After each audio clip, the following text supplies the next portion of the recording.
Okay, we are live. All right, great. Good evening, everyone. Welcome to the Tuesday, October 19th meeting of the Carrboro Town Council. We'll start out, Kathy, with our roll call.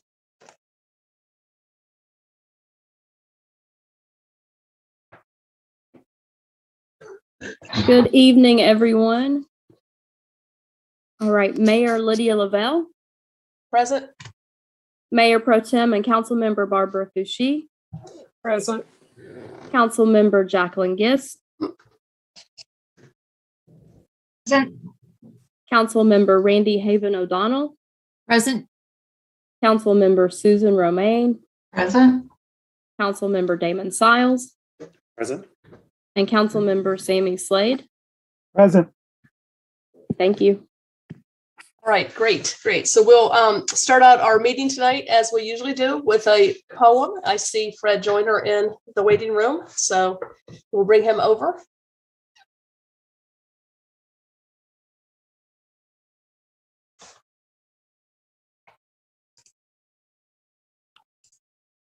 Good evening, everybody. Hey, Fred. Good to see you all. I'm going to read a poem tonight. Well, first of all, I wanted to report back to say that the West End Poetry Festival went really well. Even though it rained, people braved the rain, and we had a good time. Shared some good poetry and good vibes. So that I just wanted to thank you all for your support of the festival and for thinking of us. I've been digging into this book by Gerald Barracks. It's an African-American poet who taught at NC State for a long time. And he also founded a magazine called Obsidian, which is now is not based at NC State anymore, but still is at the vanguard of African-American literature and art.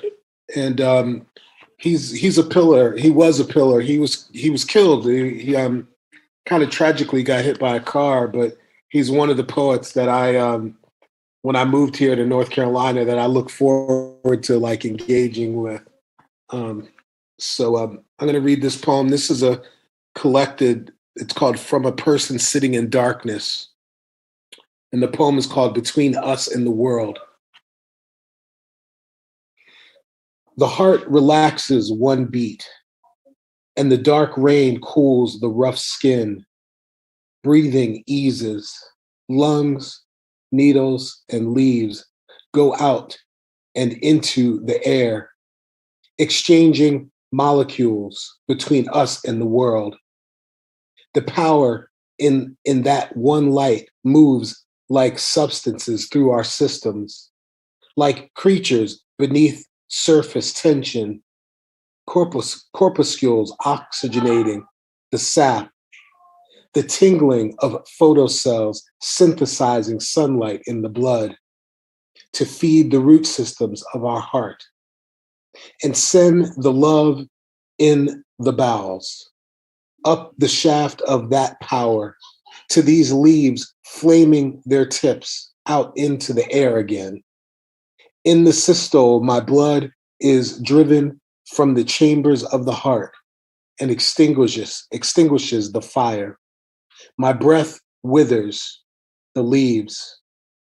A thought blasts the roots from the earth, and the trees howl at the return of consciousness and the darkness that was before the rain. Yeah, I love his poems because he deals a lot with the natural, the kind of like the intersection of the natural world and the human and our like in the physical body. And I think it's important to remember that we're a part of the earth. We're organisms and a part of the earth expression as well. So anyway, thank you. Nice. Thank you, Fred. Thank you for always making us think. Nice selection. We appreciate it. Fred. I had a really quick question for you. Thank you so much for the poem this evening. And also last week you read a poem, and I think it was called Walking, but I'm not sure if that was Yes. the complete name. And I've been trying to find it, and I have not had any luck. And I was wondering if you knew the poet I would look under, or. Yeah. So it's a relatively new book. It's called The Illuminated Space, and it's by a woman named Marilyn Freeman. If you could see her name right there. I sure do.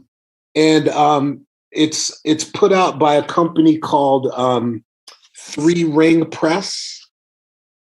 Yeah, like I can. I think it's called Three Ring Press. I think I'm trying to find it. Yeah, but if you Google The Illuminated Space and Marilyn Freeman right there, you'll find it.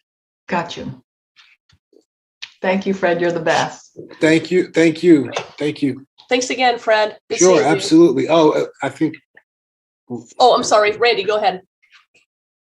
Yeah, I'd say, I don't know, sometime last year, we asked Fred if he would send us the books and the authors and the names of the poems, and that we would get it up on the website. And I'm just following up with Susan's request on the walking poem, that, if we have some way of pulling that out and getting it up on the website, because I know that there's folks who've tuned in and have heard wonderful poetry and they didn't quite catch who it was or how to find it. But we did say at some point that we thought it'd be a good idea to be able to put it up on the website. So I'm just, reminding, I guess, Kathy, on how we can do that. And So thanks, Randy, for reminding us of that. I think, Kathy, the best way for us to try to go about doing that might be touch base with Kat Lazorko. And, Fred reads from all these like books off his shelf. So maybe it's like he takes a picture after he reads it every Tuesday and then just emails it to us or to Kat or something. And then somehow we have it online, right? It is in the minutes, I would say. So we could go back and easily, we reflect the name of the poet and the poem in the minutes. So we could go back and I can work with Kat and we can me compile too. that for you. Like, let me know, like if I didn't speak clearly and you're fuzzy on a name or whatever, just let me know and I can help pull that up. So let me just back up here a minute. Randy, do so we have the name of the poem and the name of the poet. and Are the you book. also talking about having the entire poem somewhere? I that I'm wondering if it gets into copyright issues, Right. but if we have the name of the book, the name of the poem, and the author, I think that's sufficient. Well, that certainly can be reconstructed from the minutes because it's always in there. So that's something that we could do, or we could have an intern help Kat with or something pull together. But I think that'd be a nice list to have on the website. So yeah. We could have a Carrboro poetry reading list. There you go. Thank you, Fred. Woo. Thanks, Thank you. By the way, that poem in particular should go out to the middle or the high school science teachers, because it just really spoke to me on so many levels, because it was that nexus between the nature within and the nature outside. So thank you. Thank you. Gerald Barracks. He's the man. All right. Thanks, Fred. Everyone, before we go on to announcement of upcoming meetings, I'd like for someone to make a motion to add a closed session for this evening related to employment. So I see Randy's hand up. So motion by Randy. I saw Barbara's hand next. Second by Barbara. So all in favor of adding that closed session item signify by saying aye. Randy? Aye. Barbara? Aye. Aye. Sammy? Aye. Susan? Aye. Damon? Aye. And Jackie? Aye. Okay, very good. So we have that at the end of our meeting then. So now we're on to announcement of upcoming meetings. Kathy. Thank you. And just to clarify, was that a motion for a personnel closed session? Yeah, personnel. Yeah, Okay, yeah. thank you. I'll have the minutes reflect that. Okay. There's a lot of meetings going on between now and your next meeting. On October 20th, we've got the Northern Transition Area Advisory Committee meeting at 6 o'clock. And then the Affordable Housing Advisory Commission meets at 7. And the Board of Adjustment on October 20th as well. That's at 7 o'clock. On October the 21st, we have the Appearance Commission at 7, the Planning Board at 7:30, and the Transportation Advisory Board at 7:30 as well. On October 25th, the Greenways Commission will meet at 6:30, and then y'all will meet again on October 26th at 7 p.m. Okay, awesome. Thank you. Barbara? Yes, thank you, Mayor Lavelle. And so just a reminder, this Sunday, I think from 2 to 5 at Town Commons, Empowerment's 25th anniversary celebration. I understand there will be a wine tasting along with some other things. So let's just try to support Empowerment on their 25 years for all of the amazing work that they have done in the community and continue to do as it relates to affordable housing. Thanks. Great. Thank you, Barbara. Sammy? Yes, this is the third Thursday, which means that the Orange County Climate Council will be meeting at 3 p.m. This week. Okay, great. Thank you. Susan? Early voting is underway for the municipal and school board elections. There's 4 different polling places in Orange County, 3 of which are in Chapel Hill, Carrboro. So 108 Bim Street, right behind Town Hall, Chapel of the Cross, and Seymour Senior Center. I know that the schedules for all of the different polling places can be found at either the Town of Carrboro website or the Orange County Board of Elections websites, and no photo ID required. So come on out. Awesome. Thank you. Thanks, Susan. Randy, is your hand okay? Go ahead. Yeah, having been at the polling place, I don't know if this is something the town needs to do or we need to get in touch with the Board of Elections, but there's a need for some volunteers to be out front and to be able to direct people around to the back. Folks are not, or get the signage in front to be large enough to realize to come around to Bim Street. In particular, it would be great to have like a banner across the Civic Civic building on BIM that says, Town Hall voting precinct, because folks are just always asking, is this the right place? And then they're parking around the front without realizing there's some parking in the back. So ahead of Saturday, when it's going to be crazy with the market there, I would say we need to get greater clarification and signage out there and assistance so people know. And like I said, if there could be some banner across the pediment of the building that says Town Hall Precinct Voting, that would be smart. Thanks. Okay, and of course, right now it's early voting, right, for everyone. So, but Kathy, you're getting that concern from Randy. Maybe you can touch base with Rachel about that. Yeah, and if you don't mind asking, I think some new signage was put out just today. Were you there today? Yes. Okay. I was there until 4:30.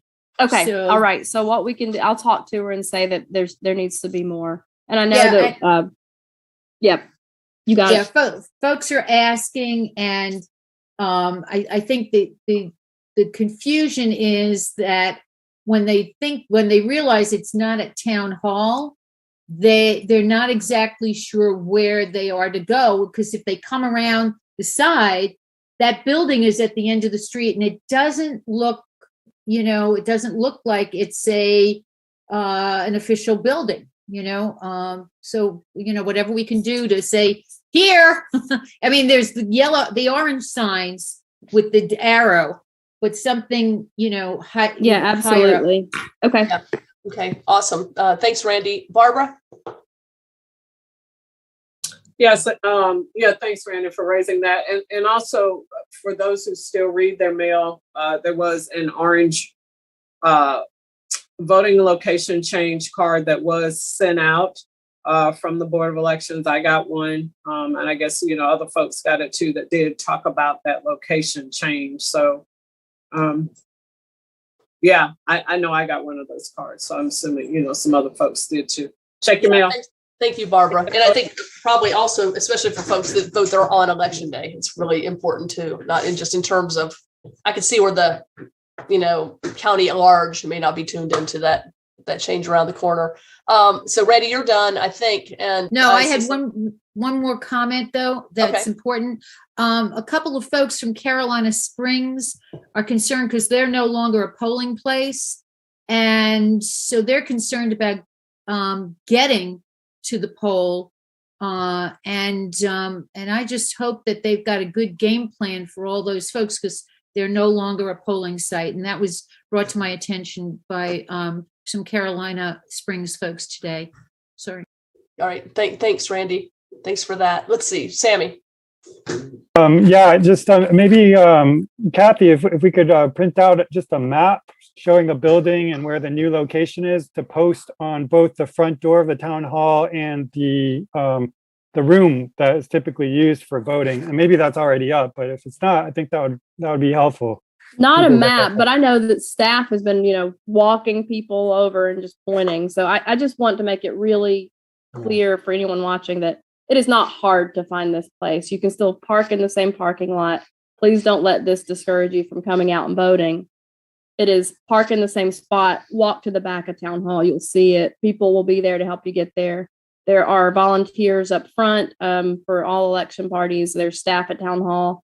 We're doing our job. And hopefully, it's the first time at this new spot, but next time it'll be, easy peasy for everyone to get to the voting location. I just want to make sure that people watching aren't discouraged and think it's hard to find. It's right there. Park in the same spot, come to town hall. If you've got questions, come in as always, and we'll walk you to the spot. Yeah. Thank you for that, Kathy. Yeah. It's kind of right behind town hall, kind of across from the fire station. Just park in the parking lot. So thank you. And I just wanted to briefly mention that I have a chamber board of directors meeting on Thursday morning. So along with all the meetings and events folks highlighted. So let's move on here now then to public comment. Kathy, I think we have 4 people signed up to speak. That's right. We'll go in order of request to speak, and that will be Shelley and Kevin first. And I'm looking for, I see you. And I see Katie's hand. Katie, we'll get to you. You're the 4th one. So I think Katie is here for an item that's on the agenda. She is, but Kathy seemed to think that we might have her at the front end of this meeting. So.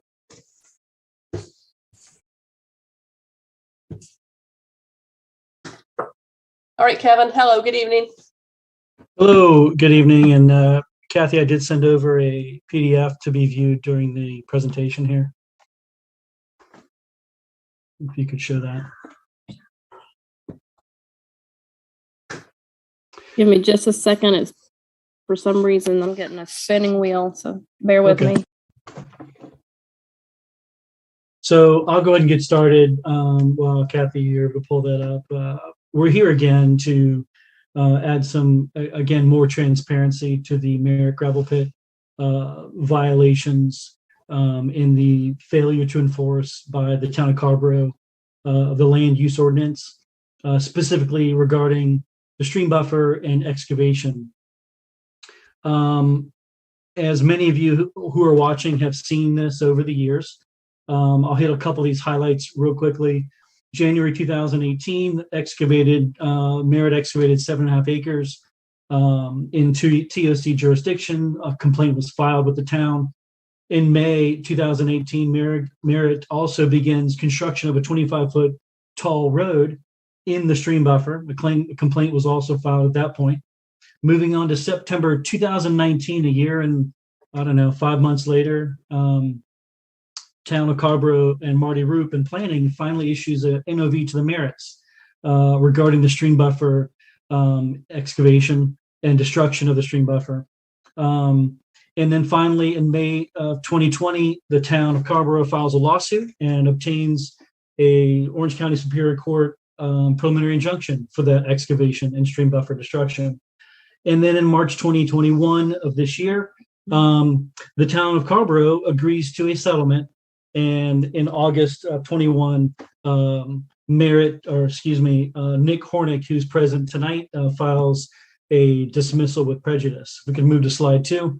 The next few will be a few pictures to show you some background. These show the stream buffers that were excavated and that was pre-excavation. If we move to the next slide, you'll see 2015, the 25-foot road was constructed or excavation in the back part of the property.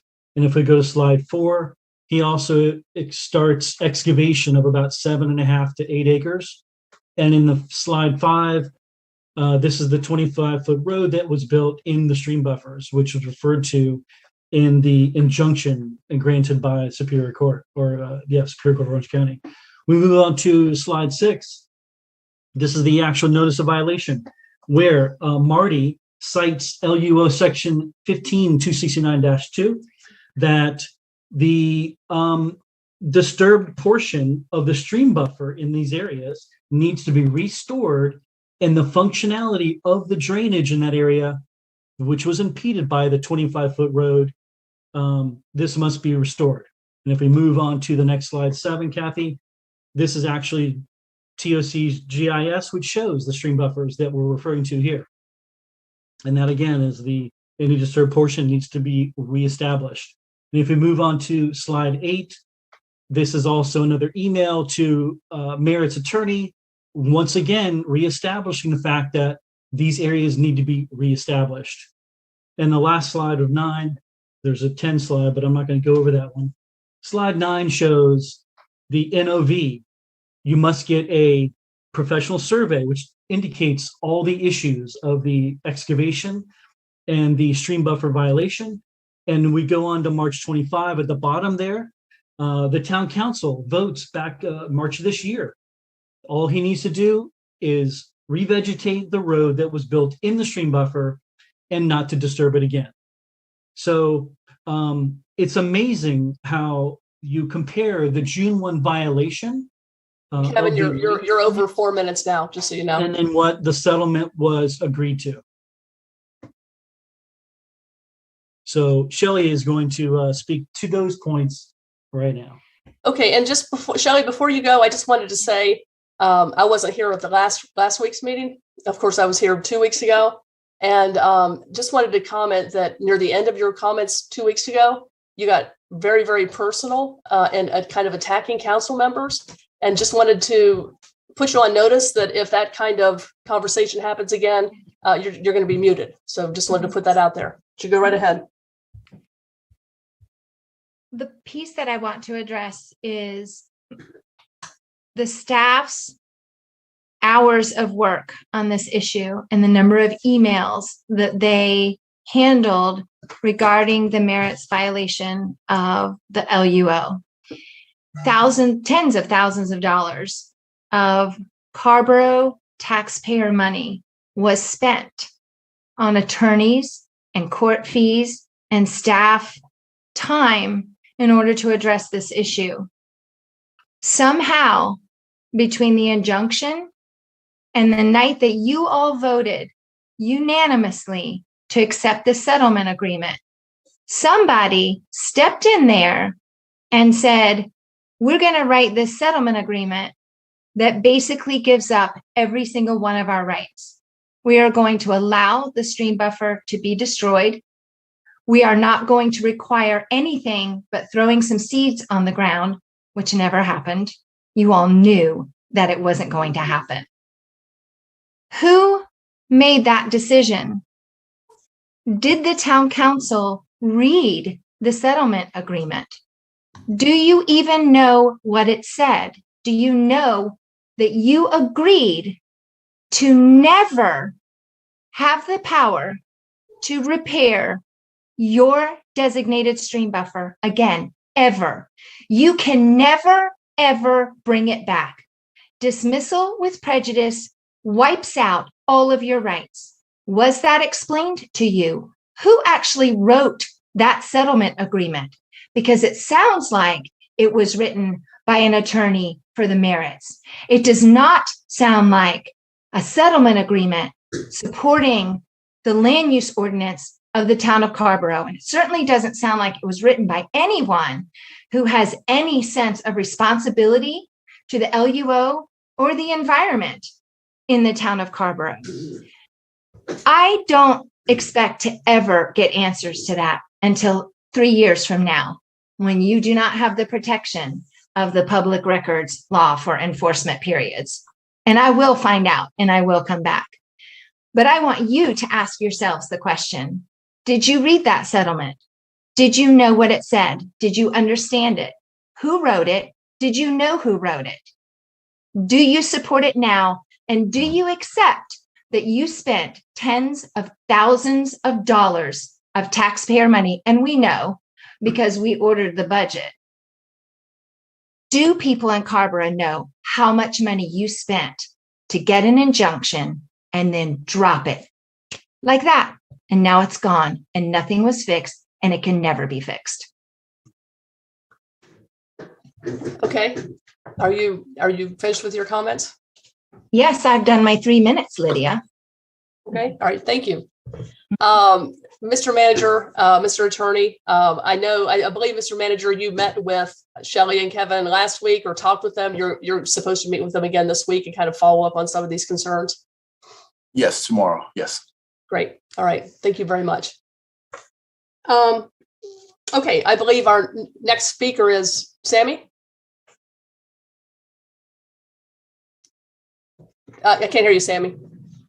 Sorry, I just wanted to reiterate my interest in understanding the latest violations and what response we will be having. And my question to the town manager is, when can the town council expect an explanation for what staff is doing in that regard? Sammy, can we have Richard hold off a minute here to respond to that until after we hear from Mr. Richardson, and then he can address your question. Sure. Okay, great. Thank you. All right, Mr. Richardson, you can go ahead and begin. Good evening. I'm Ian Richardson. I represent Merritt's Gravel Pit. And I just want to respond to some of the things that were brought up because, frankly, they're not true. And I can answer a question that Ms. Welch posed, which is who wrote the agreement. As is the case in most settlements, it was written by the lawyers. We each had input, both sides. That's what happens in litigation. It's common. But I think you need to actually read the settlement agreement. And what my client is required to do is maintain the buffers and not disturb them in the future. So it's not as though the dismissal with prejudice cut off the town's rights. And moreover, the agreement contemplates that if the town doesn't believe that my client is honoring its commitments, they can bring that to our attention. And then if we feel like we have, the solution is we reconvene a mediation. So if that's the position we're in, maybe we need to do that. I don't know. I would suggest that the town, if there's a legitimate concern, come out for a site visit. I'll represent to the town that recently, I'm not sure if it was yesterday or sometime over the weekend, the area around 870 Smith Level Road was vegetated with seed and straw for a second time. So hopefully those seeds will germinate and that won't be a problem anymore. But my clients are addressing that issue. But I think before any action is taken one way or the other, a site visit is appropriate. I've invited that in the past. I invite it again. And then we can work within the confines of our agreement if necessary. Thank you. Thank you. Appreciate it, Mr. Richardson. Okay, so Richard, with regard to Sammy's question, do you want to address that? Yes, I'll have something out to the council this week in terms of there were two main complaints I think that our speakers mentioned, and I'll respond to council this week on those two items. Thank you. All right, great. Thank you. Appreciate that. Okay, so then Kathy, you and I talked about this before the meeting, that Katie, we were going to have her talk during this public comment period. even though I think what she's going to make reference to is our, last item about the grant policy. But Katie, we've gone ahead and worked you in right now. So go ahead. Okay, thanks. Good evening, Katie Luvis, staff support for the Carrboro Business Alliance. And the Carrboro Business Alliance Leadership Council had their monthly meeting this morning. And I just have two quick updates. The first is that they really enjoyed meeting manager Richard White. That was a really great addition to have him as a guest speaker. And the second thing is that they reviewed the updated COVID-19 mitigation business grants, and they just wanted to let you know that they appreciated all the time everyone spent thoughtfully reviewing those, getting it right, given the changes and federal state guidance. And they just wanted to let you know that they are supportive, wholly supportive of those as written. So that's it. Thank you very much. Thank you. We appreciate it. Thanks for being here. Thanks, Katie. Okay, let's see. So, council members, Mr. Manager, looks like we're on now to the consent agenda. Thank you, Mayor. The first item on the consent agenda, item 1, is the approval of minutes from the September 21st, 2021 meeting, and there are changes by Councilmember Slade. The second item is the FY 2021-22 first quarter budget status report. Is to provide a report to the council for all funds. And our finance director, Arch McAdoo, has a brief presentation on that item. Item number 3 is police department monthly reports to provide an update on our service calls for the month of September. Item 4 is the stormwater utility monthly report. It's to provide a report on the utility projects initiatives. Item 5 is the fire department monthly report, and it's to provide an update on the service calls for the month of September. Item 6 is economic development monthly report, and it's to provide the monthly activities and status of various items on that report. All right, thank you, Mr. Manager. So I know we'll go ahead and pull number 2 to hear, I guess, Arch's report. Barbara, you want to pull something? I don't want to pull it. I need to know what Councilmember Slade's change was. I don't remember right offhand. What was it about? Okay, all right. Let's hold off on that just a second here, because well, I guess Sammy's hand's up. Sammy, is yours about that, or is it about something else you want to pull? Something else. Okay. What number do you want to pull, Sammy? 4 and 6. Okay. All right, 4 and 6. Okay, and then just Jackie, did you want to pull one? Can't hear you. Sorry. I wanted to pull number 4 for something very specific. Okay. All right. So with regard to number 1, do you want Sammy to kind of explain the different changes he made, Barbara? I kind of looked at it quickly. I haven't had a chance to dig into it very much myself. So. Yeah, I mean, that's fine. Yeah. Sammy, do you want to go ahead and explain? Yes, I basically spelled out, like I had said during the meeting, what the motion was in regard to, let me find it. Would it be helpful for me to share the email on the screen? Yeah, sure, that would be great. Yeah, why don't you do, I was looking for it. Why don't you pull it up? That would be good. Then Sammy wouldn't have to find it. We can all see it. Thanks.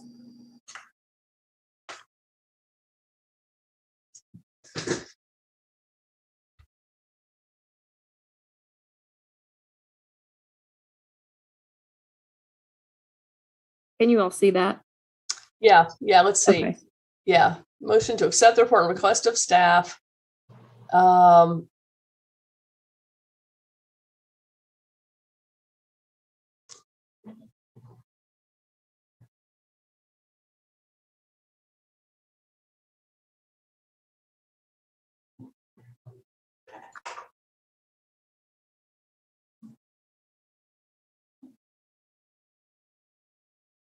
I don't, myself, I don't see any problem with any of this. I mean, it looks like the various requests we made of staff, and you're just incorporating it into the motion. So. Yeah, because the only part that I remember the bottom lines 237 to 243, but I didn't remember line 95 through 96, and I don't have a problem with any of it. Thank you, Sammy and Catherine and Lydia. Okay, great. So let's do a motion for 1, 3, and 5. Motion by Susan, second by Barbara. All in favor, say aye. Sammy, Aye. Jackie, Damon, Aye. me, aye. Randy, Aye. Susan, Aye. and Barbara. Aye. Okay, so then we have to talk about 2, 4, and 6. And so 2 is the one, I think Mr. Manager, you said Arch wanted to talk to us about it. Yes, just a brief overview of the Okay, revenues and expenditures. okay. And Sammy and Jackie, your hands are still up. Is that from earlier? Okay.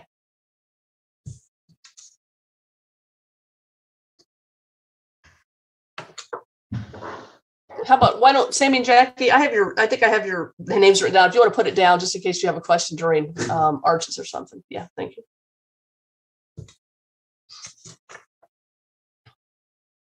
Can I share my screen, Kathy? Hey, Arch.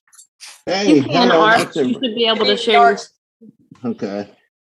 Good evening, Mayor, members of the council. Let's see.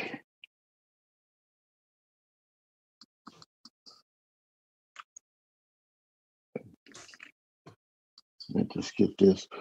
In your packet is a budget status report for each fund that shows revenues and expenses. Last June, when you adopted the resolution authorizing the town to engage in electronic transactions, one of the conditions embedded in that, being able to do that, was a requirement by the local government commission that the finance officer provide the government board with a report at least quarterly showing the budget status report for all funds. And in your packet is the first one of those reports. And we're going to make this a standing quarterly report. We hope to bring it to the council that third Tuesday after the quarter ends. I would like to say one thing in there about the general fund, which is an annual fund based on fiscal year, and the other funds. You will notice the general fund is in balance.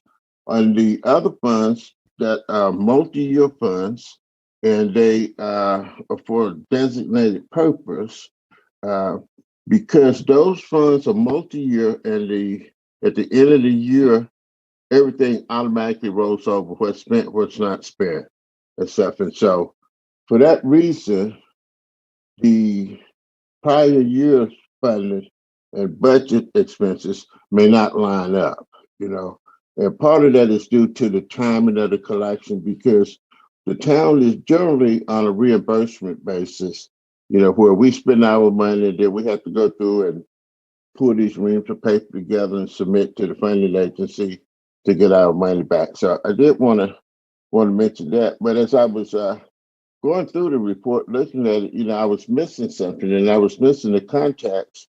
And so I got about 3 or 4 slides comparing the first quarter of this year with the first quarter of last year to add some context to that. The green line shows in 2021 the revenues that we collected in that first quarter.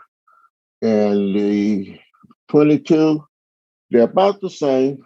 And I think they were down just about a little over, not quite 0.5%, from last quarter to this quarter. And the expenses, the red line, have gone up, and they went up about 5% over the first quarter in last year. So overall, we feel good about that. Now, to break this down some, this is the revenues. This is a graphic, so it's the revenues by the different categories, but I think this table gives you much more information. And I would like to go ahead and point out that the local sales tax, intergovernmental revenues are way down. We have a 3-month lag period between when the state collects the local sales tax and when they actually process them and release them to the local governing boards. And intergovernmental revenues, it's the same thing. There's a 3-month lag, before we even get any money. Yeah. Also, in the intergovernmental revenues, we earlier we transferred the power bill funds from intergovernmental revenues in the general fund over to the special revenue fund. You notice the permits and fees are up, and that is due to the fact that rec and parks are offering more programming this year than they did last year at this time.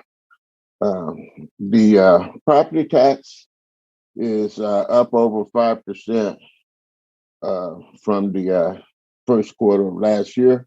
That's primarily a function of the revale. One of the things that I would mention is that the county did extend the period to petitioning and appealing those claims to like September 1st, and the county has not worked through all of those. So they will be doing that, in the coming months.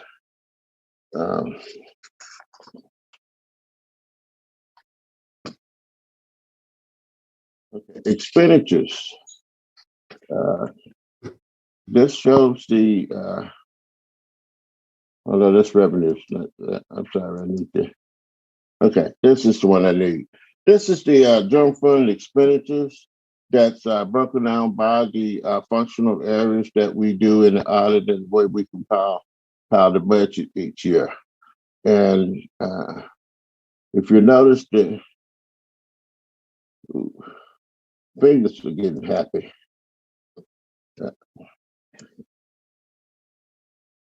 Maybe I'll just take my hand off of it. The total expenditures and operating transfers there, as you notice, they're up by about 5%.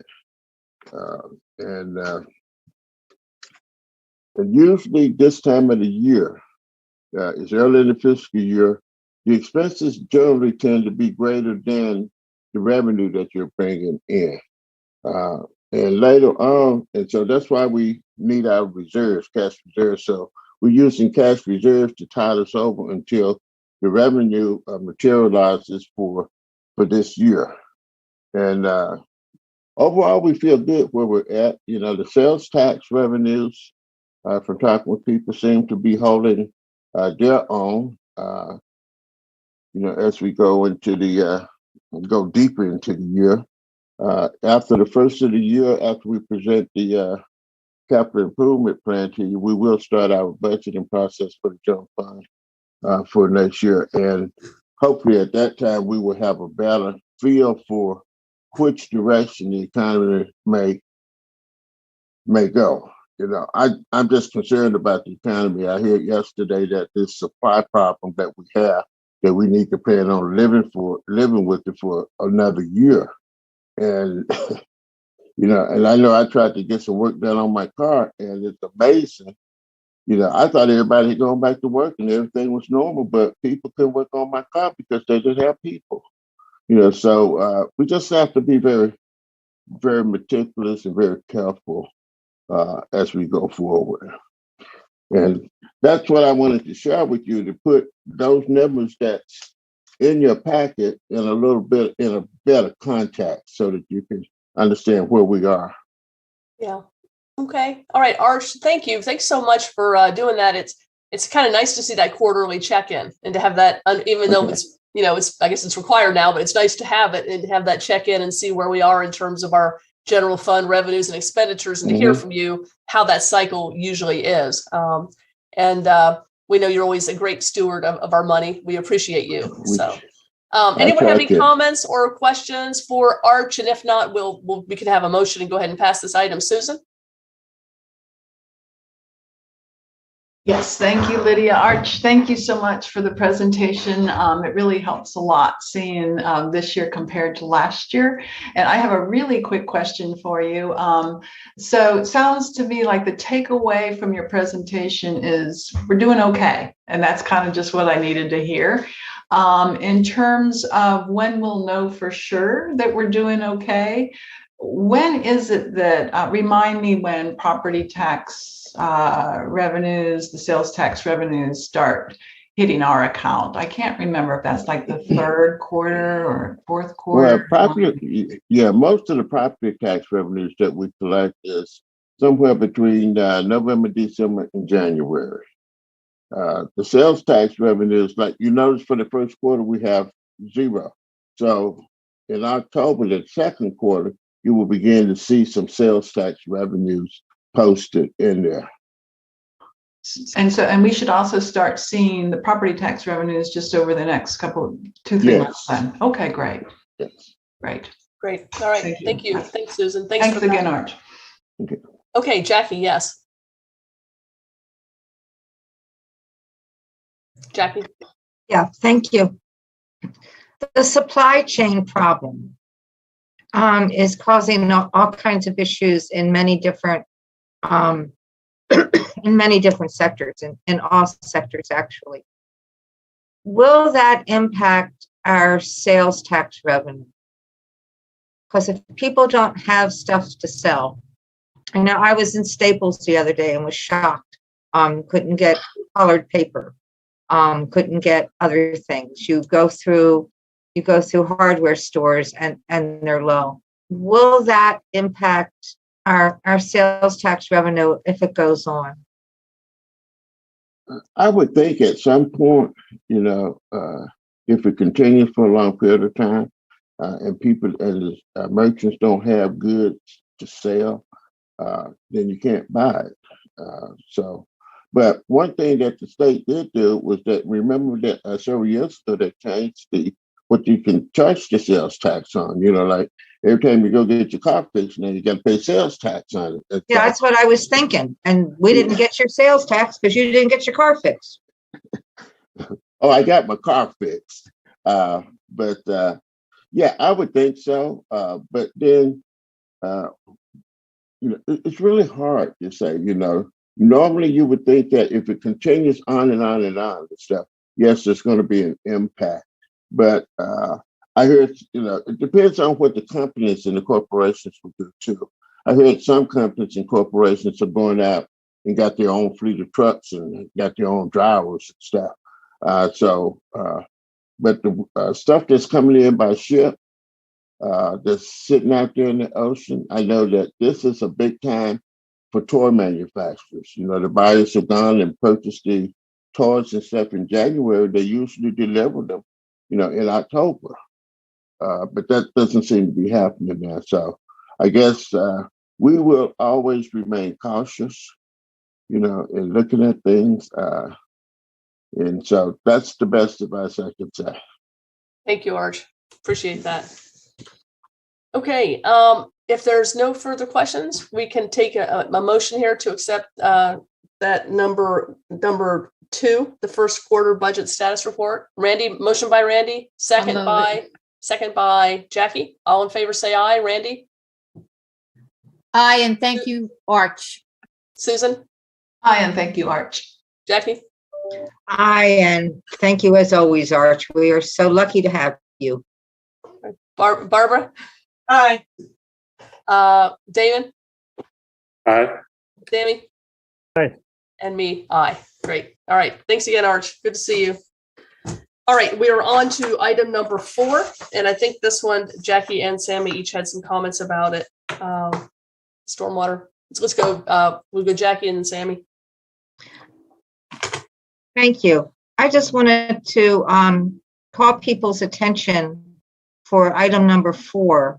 If you look at, I think it is number 7. This represents a very wonderful neighborhood collaboration with the town to help to restore Bowling Creek. And I am and the grant application went in May, and it sounds like we're going to get it, which will allow, there are 3 Bowling Forest homeowners associations, and they all pulled together to help apply for this creek restoration project, which will help divert water from going into Bowling Creek and further eroding it. As we all know, the creek's in the creek is endangered. So it wasn't just the town, it was neighborhoods pulling together, and really want people to be aware of that, because the folks in the Bowland Forest homeowners associations are willing to help other neighborhoods further upstream do similar things. And so it's been a really great project. It looks like we're going to get the grant from the state and can do some things to help save our creek. I just wanted people to be aware of that other neighborhoods can go ahead and do this. Thank you. Thank you. Thanks, Jackie. Let's see, Sammy. Yeah, I just wanted to just highlight the question that we posed to staff in terms about the opportunity to either front or purchase the property at 116 Carroll Street. And I look forward to hearing back from staff, hopefully soon. If it doesn't have to be during this meeting, but over email, Mr. Manager, if you could just give us a sense of how that's progressing, I'd appreciate it. Thank you. For that, I'll just move the item. Great, thank you. Thanks, Sammy. So motion by Sammy, second by Randy. Wait, I All right, had, yes, but okay. I have a, Let's have you second it and then go ahead. You have a question. I will. Go ahead. There's an area that it was set up for draining, and it was brought to my attention by some folks who live in Bard Owl that I think it's the top of James in the corner of Hillsborough, but there's a couple of areas that Mr. Manager, if you'd have a stormwater staff look at the clearance of those areas so that it helps to drain.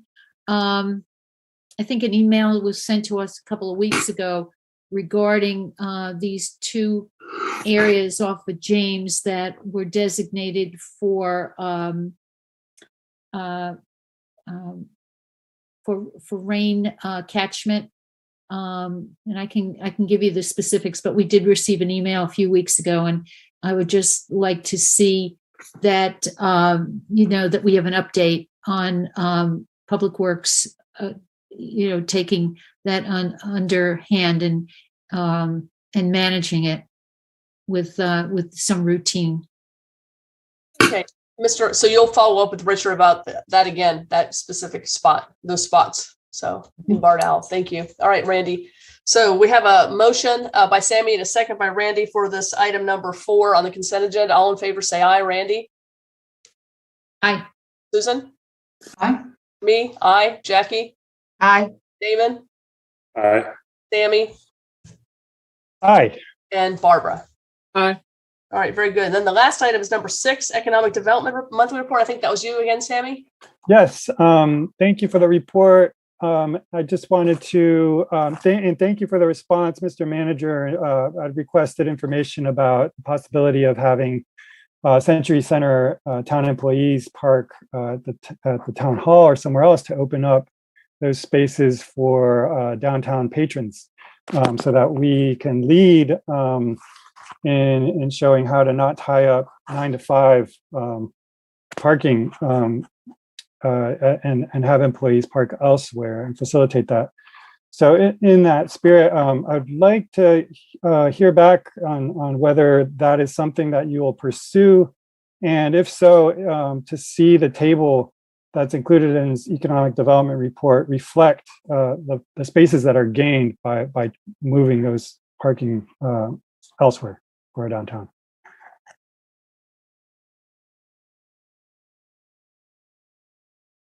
I lost my mouse. Okay, Jackie and then Barbara.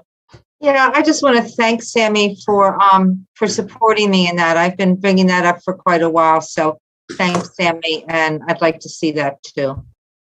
Okay, thank you, Jackie. Let's go to Barbara. Yeah, and since we're on this, I just looked at something that I wanted to make a comment, and this is more for John Hartman Brown for the future. And so we did launch the Buy BIPOC campaign with the listing of BIPOC businesses in Carrboro. But I think, like I said, in that period of time, I don't want this to just be a once a year occurrence. Like, we need to figure out how to keep hitting that nail on the head, throughout the year. So, Mr. Manager, if you could just kind of work with John to figure out, how to integrate our BIPOC businesses even more, spotlighting them. I think that would certainly be helpful to the BIPOC businesses as well as the community.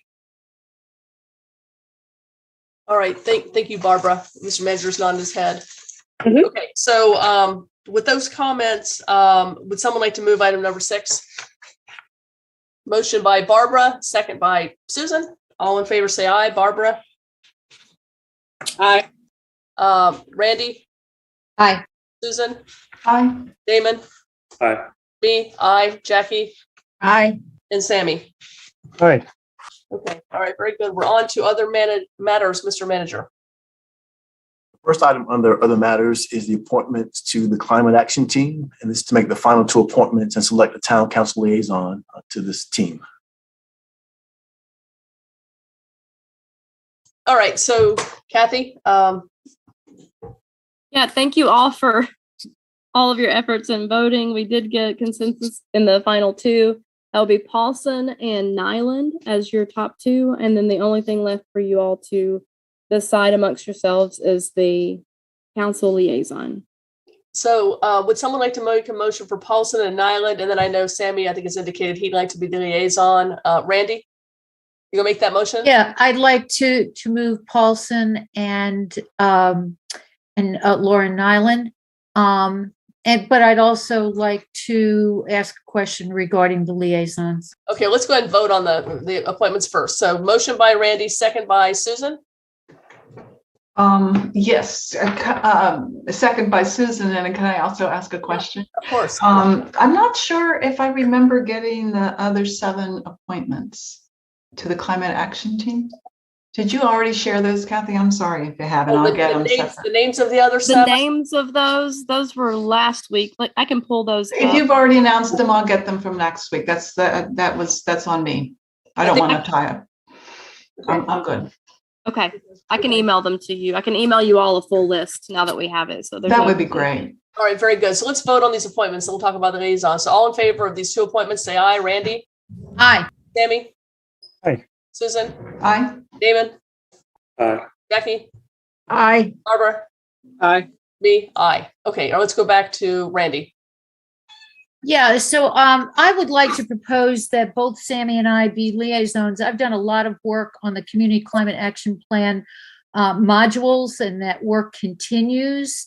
Laura Nyland, as a matter of fact, did the transportation module. Kathy Kaufman did the energy efficiency module. Both of those folks will be serving on that board. So I would like to ask council to consider both of us to act as liaisons to the Climate Action Team. Okay, council members, are we, let's go to Jackie next. Yeah, I'd like to move that we appoint Randy and Sammy to the Climate Action Team. We have other. I'm sorry. Wait, Barbara, are you talking? No, obviously I'm not. Thank you, Mayor LaVelle. I'm sorry, I didn't see you, but I was calling on Jackie. I'll come to you next. Okay. No, I was just saying, I understand Sammy's interest. I understand Randy's, but certainly, there are more of us. And, to just automatically just push forward with those 2 names. I mean, I don't. I'm sorry, I didn't hear any other interest. What is that? Wait, hang on just a minute. Everyone be quiet, please. When I called on Jackie, I didn't know she was going to make a motion. She started to make a motion. I was going to let her finish making her motion. We were going to see if we had a second to the motion. So let's have Jackie. I withdraw the motion. I stopped making it. Sorry, Barb. Let's have her back off with the motion.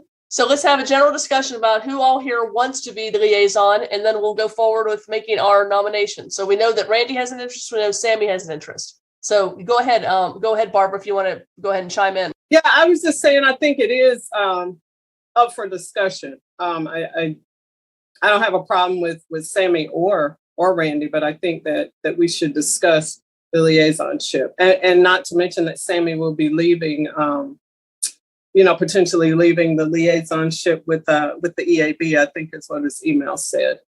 Well, I think, one thing is, whoever it is, it's perhaps even a temporary appointment for 2 months, because in December is when you all will reshuffle everything all over again, perhaps.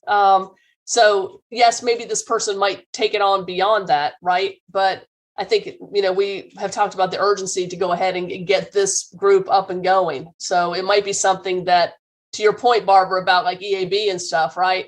That's going to be kind of sorted out again in May, in December, when you guys kind of, indicate what you're interested in, and the new mayor figures all that out. So in conjunction with you. So let's keep on going here with more comments. I see Kathy's hands up now too. Kathy. I just wanted to draw attention to the town code. When y'all created the climate action team, you only created one liaison representative seat, and it would take a town code amendment to have more than one. That's up to you guys, of course, to choose that. But I just wanted to point out what's existing and what was created. And it says that liaison shall be appointed by the council every year at or shortly after the town council's organizational meeting, when other appointments to advisory boards, commissions, or committees are made. And it was being brought to you now.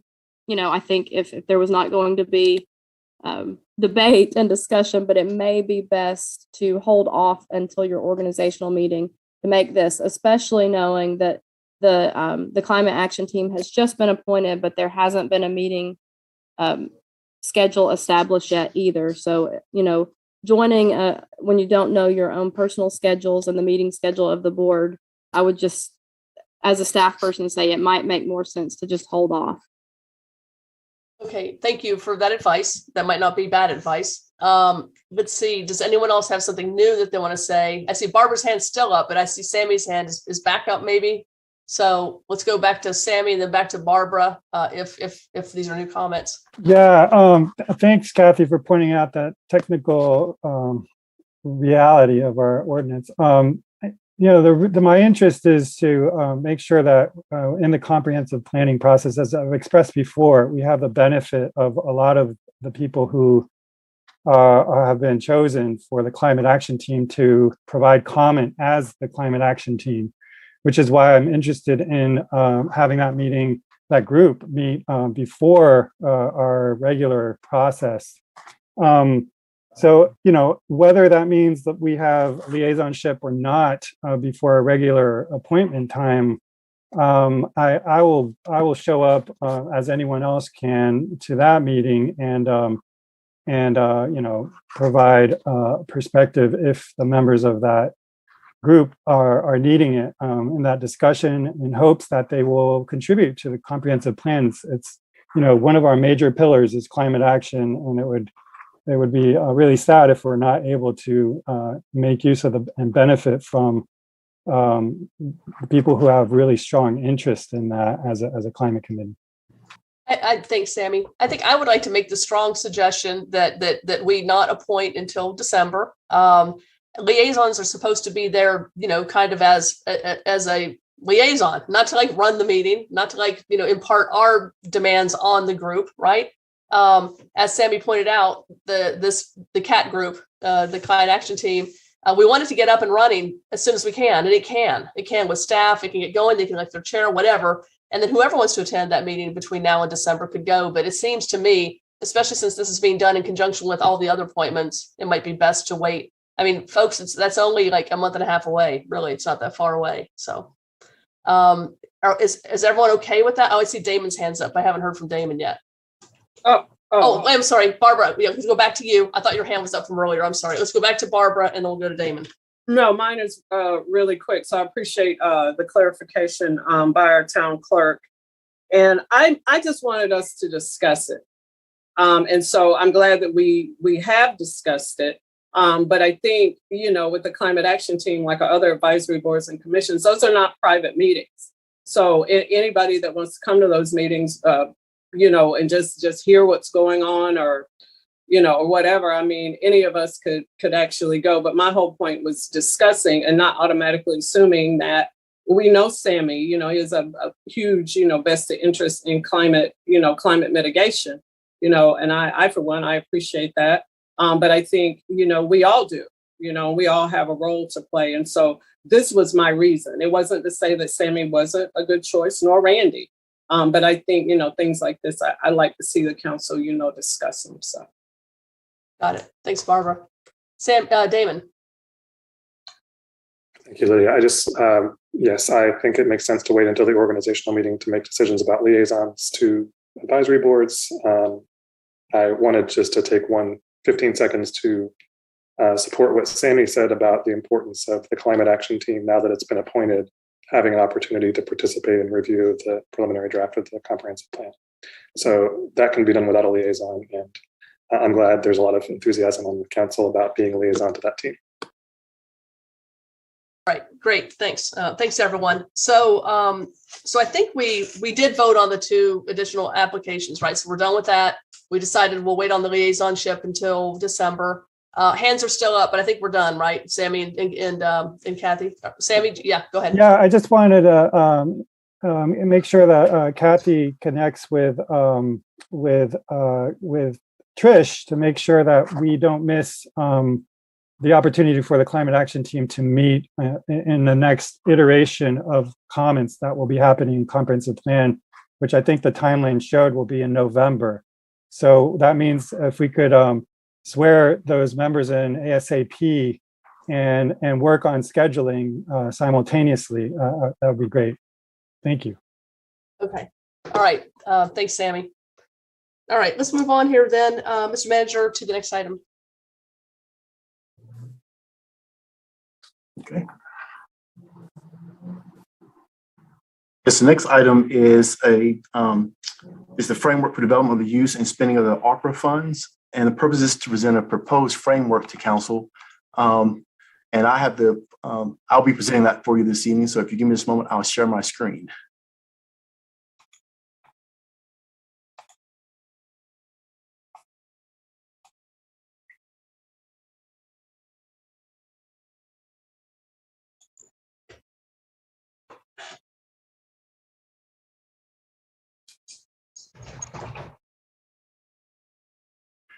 Okay, tonight what I'm presenting to you is a proposed framework for developing a comprehensive approach for the use of our ARPA funds. And we hope that this framework will help facilitate the long-term resiliency and capacity building as the town recovers from COVID-19 pandemic. The purpose of the presentation is to provide you with this framework that will hopefully guide the use of our funds. This builds on the presentation that was made to council on May 4th, when you all discussed the eligible programs and expenditures. Tonight, what I want to do is to just give a recap of the ARPA purposes, to talk about actions you've taken to date, and then to talk about this proposed framework of our strategy and a plan. And that will include looking at some potential guiding principles, the allowable uses of the funds, public engagement and outreach, performance measurement, execution, and evaluation, propose next steps, and then open up for any discussion that you might want to have on this potential framework. As you all know, the American Rescue Plan was signed into law back in March of 2021 to provide $350 billion in relief to states and local governments to help combat the impact of the COVID-19 pandemic. And so the goal of these funds is to respond to the public health emergency with respect to COVID-19 and or its negative economic impacts. We're following the interim Treasury rules, and we're still waiting for the final rules to come forward. But these rules were designed to give us some flexibility in terms of how we use the funds to try to meet the needs from the pandemic.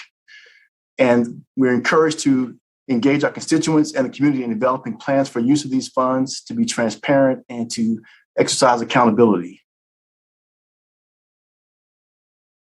The actions you've taken to date include action back in May of 2021. We adopted a project budget ordinance that accepted the $6.2 million that the town will receive. You authorized the establishment of a special revenue fund. You authorized the town manager to execute a grant agreement, certification, and other necessary agreements to secure the funding.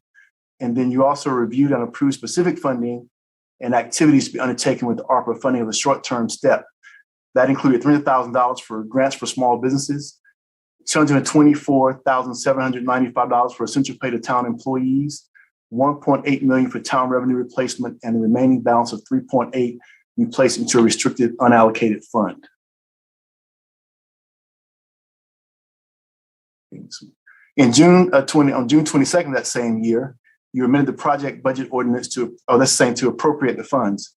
In June 30th of 2021, the town manager executed a grant agreement with the state because the town is a non-entitlement unit And at that point, we've already received the 3.3 million and we'll receive the balance of those funds within 1 year.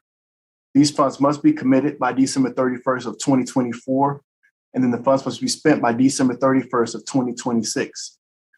Then this past September, on September 14th, you amended the grant project ordinance to increase funding from 6.2 million to 6.7 million because we received an additional allocation.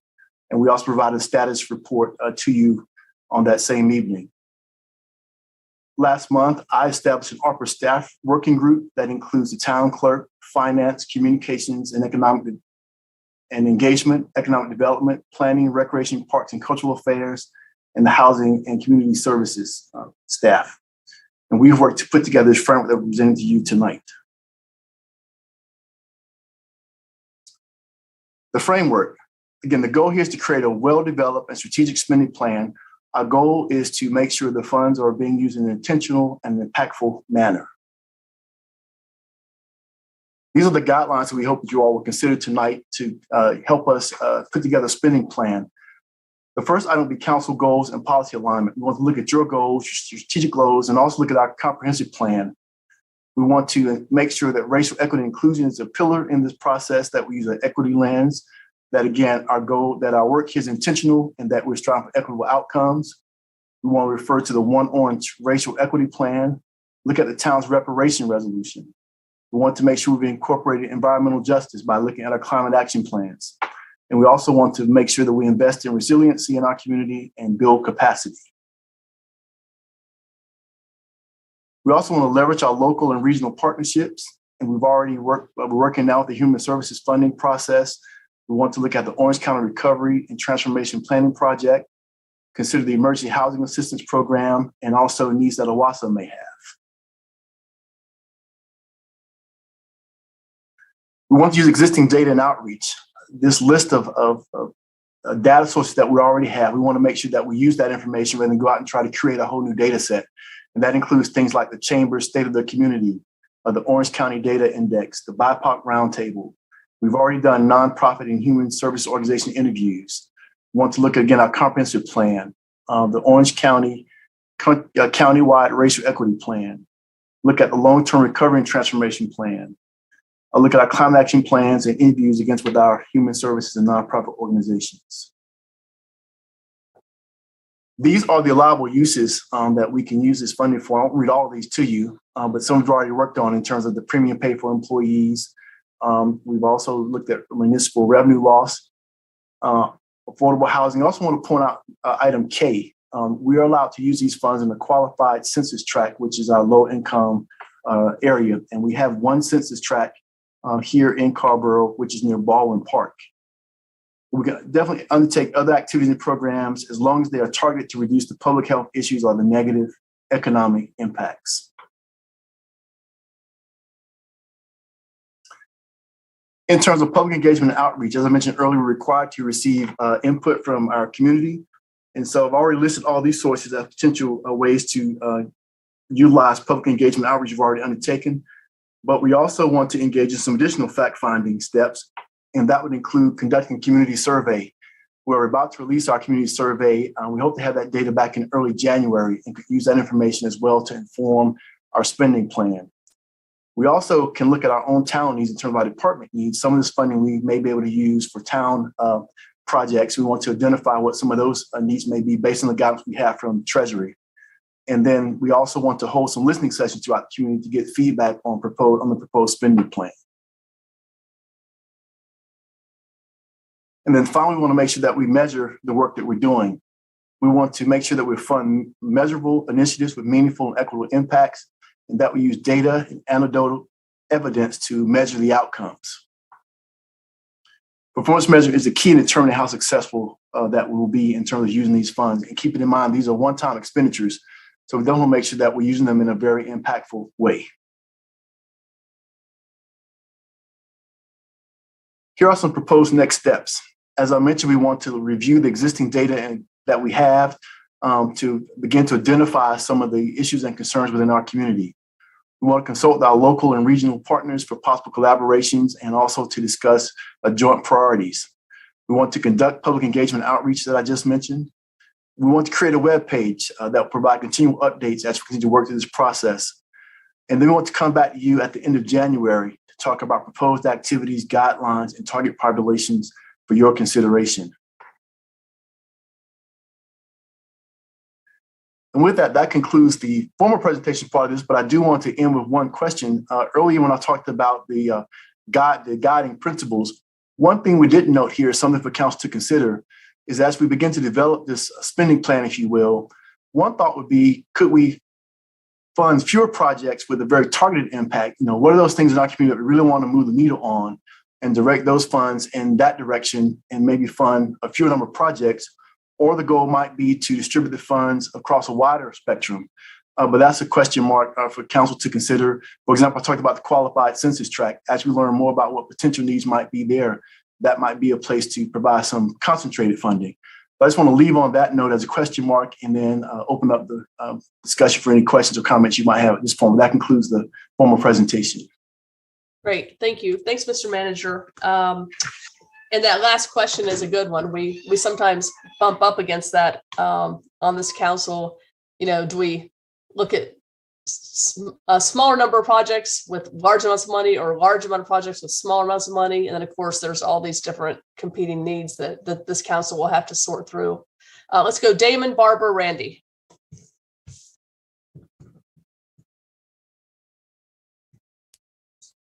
Thank you, Richard. I wasn't sure if that was staying on the screen or not.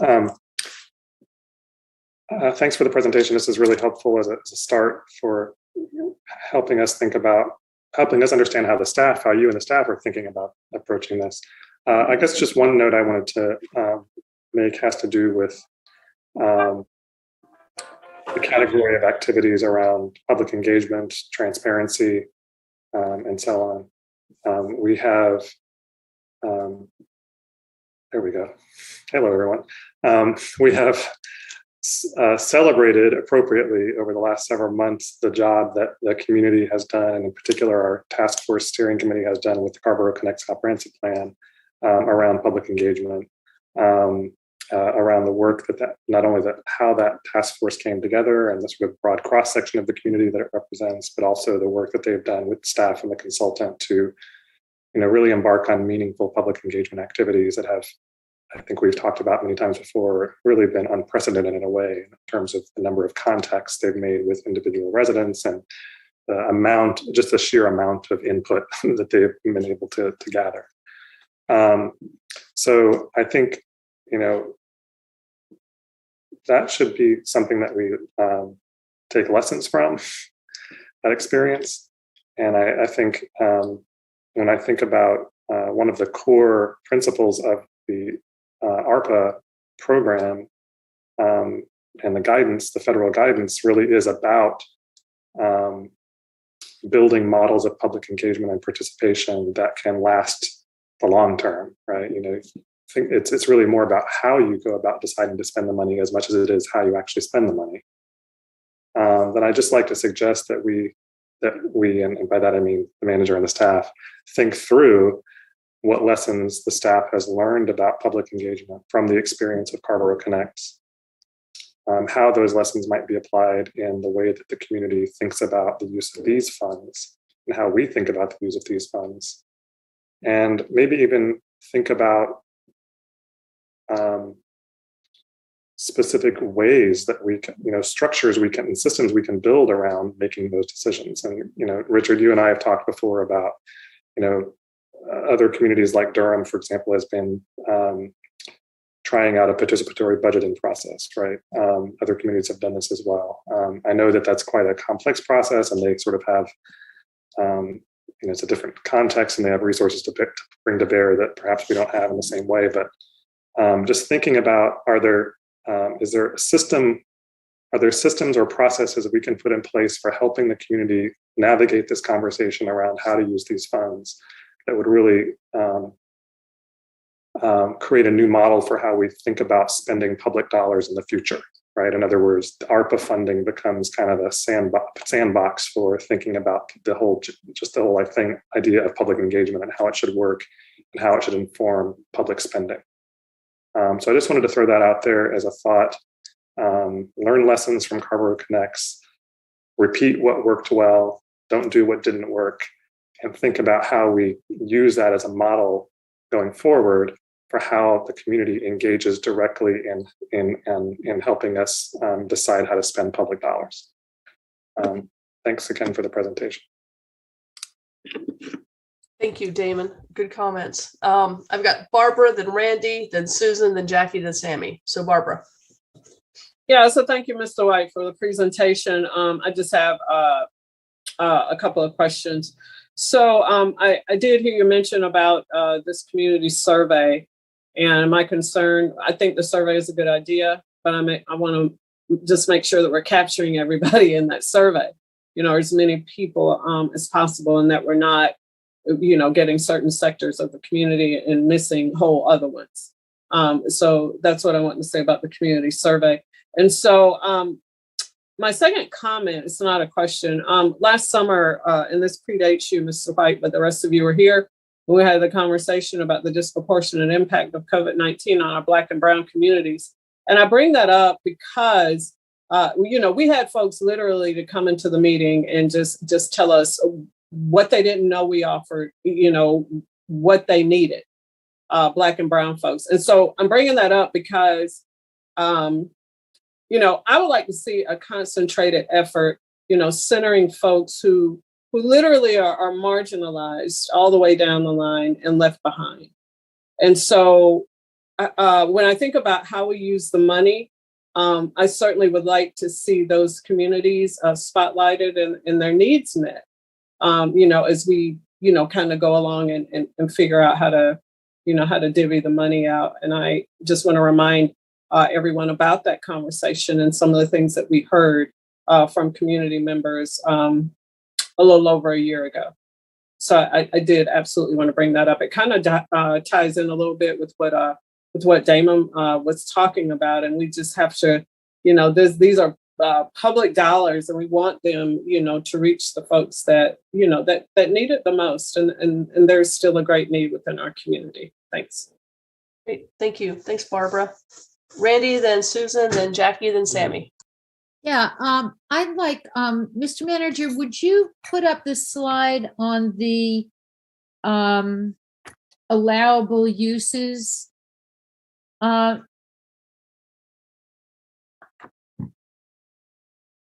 So my question,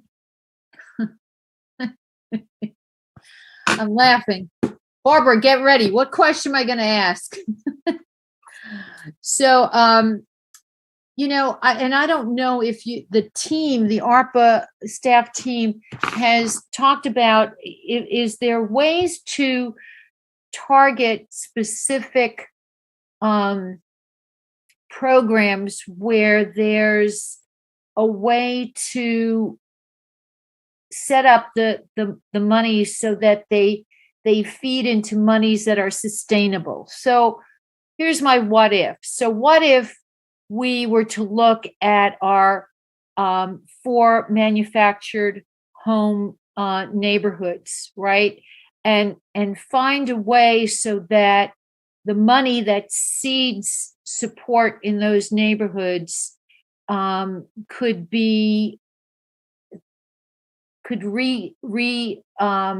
generate itself so that it's sustainable. I mean, it's a very pie in the sky kind of idea, but I'm thinking about how the CDBG block grants work. And I'm just wondering if that's part of the conversation of when we look at this money, or does it just have to be paid out flat and doesn't have a way to grow itself into something that's sustainable for, as Barbara points out, the most marginalized and the most needy amongst us? I don't know the answer, but we can definitely look into that as we come back, even recommendations. We can definitely look at that and bring that back to you. Thanks, Randy. Thanks for that. Thank you, Mr. Manager. Let's see, Susan, then Jackie, then Sammy. Thank you, Lydia, and thank you, Mr. Manager, for your presentation this evening. I just wanted to begin by saying that it seems to me like the highest priority in this will be to use the ARPA funding to address some of the systemic inequalities that really became so apparent during the pandemic, and investing these one-time long-term investments as opposed to recurring expenses, because we won't get this. This is a one-time shot in the arm, and I guess we need to sort of be thinking of it as one-time expenses that go along with it. You raise a really good question about spreading the funding widely versus really having a narrow focus.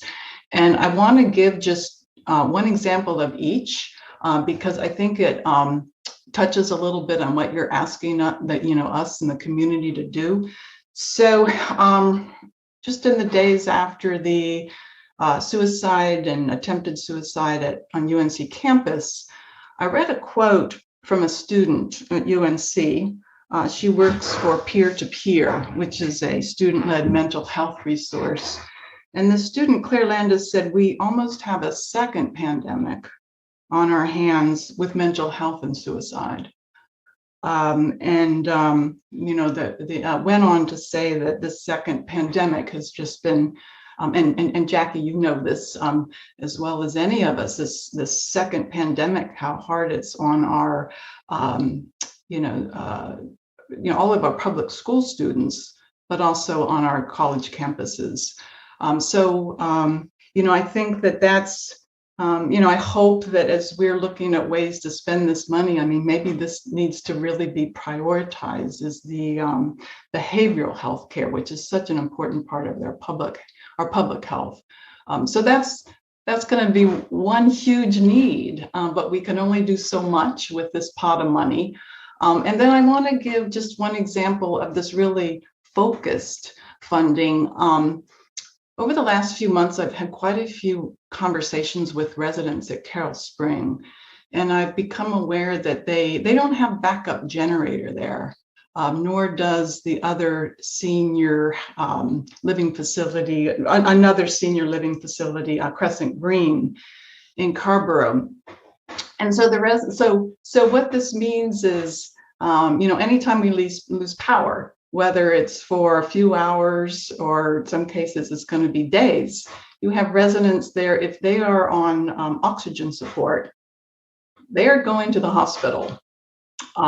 If the power outage happens to occur during a hot summer day, they don't have air conditioning.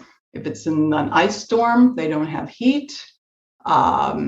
If they need to get up in the middle of the night and they're frail, there's no light to guide them to the bathroom, so they're at higher risk of falling. They cannot prepare meals. They don't have CPAPs that they can use. And so this causes tremendous angst among residents at Carroll Spring.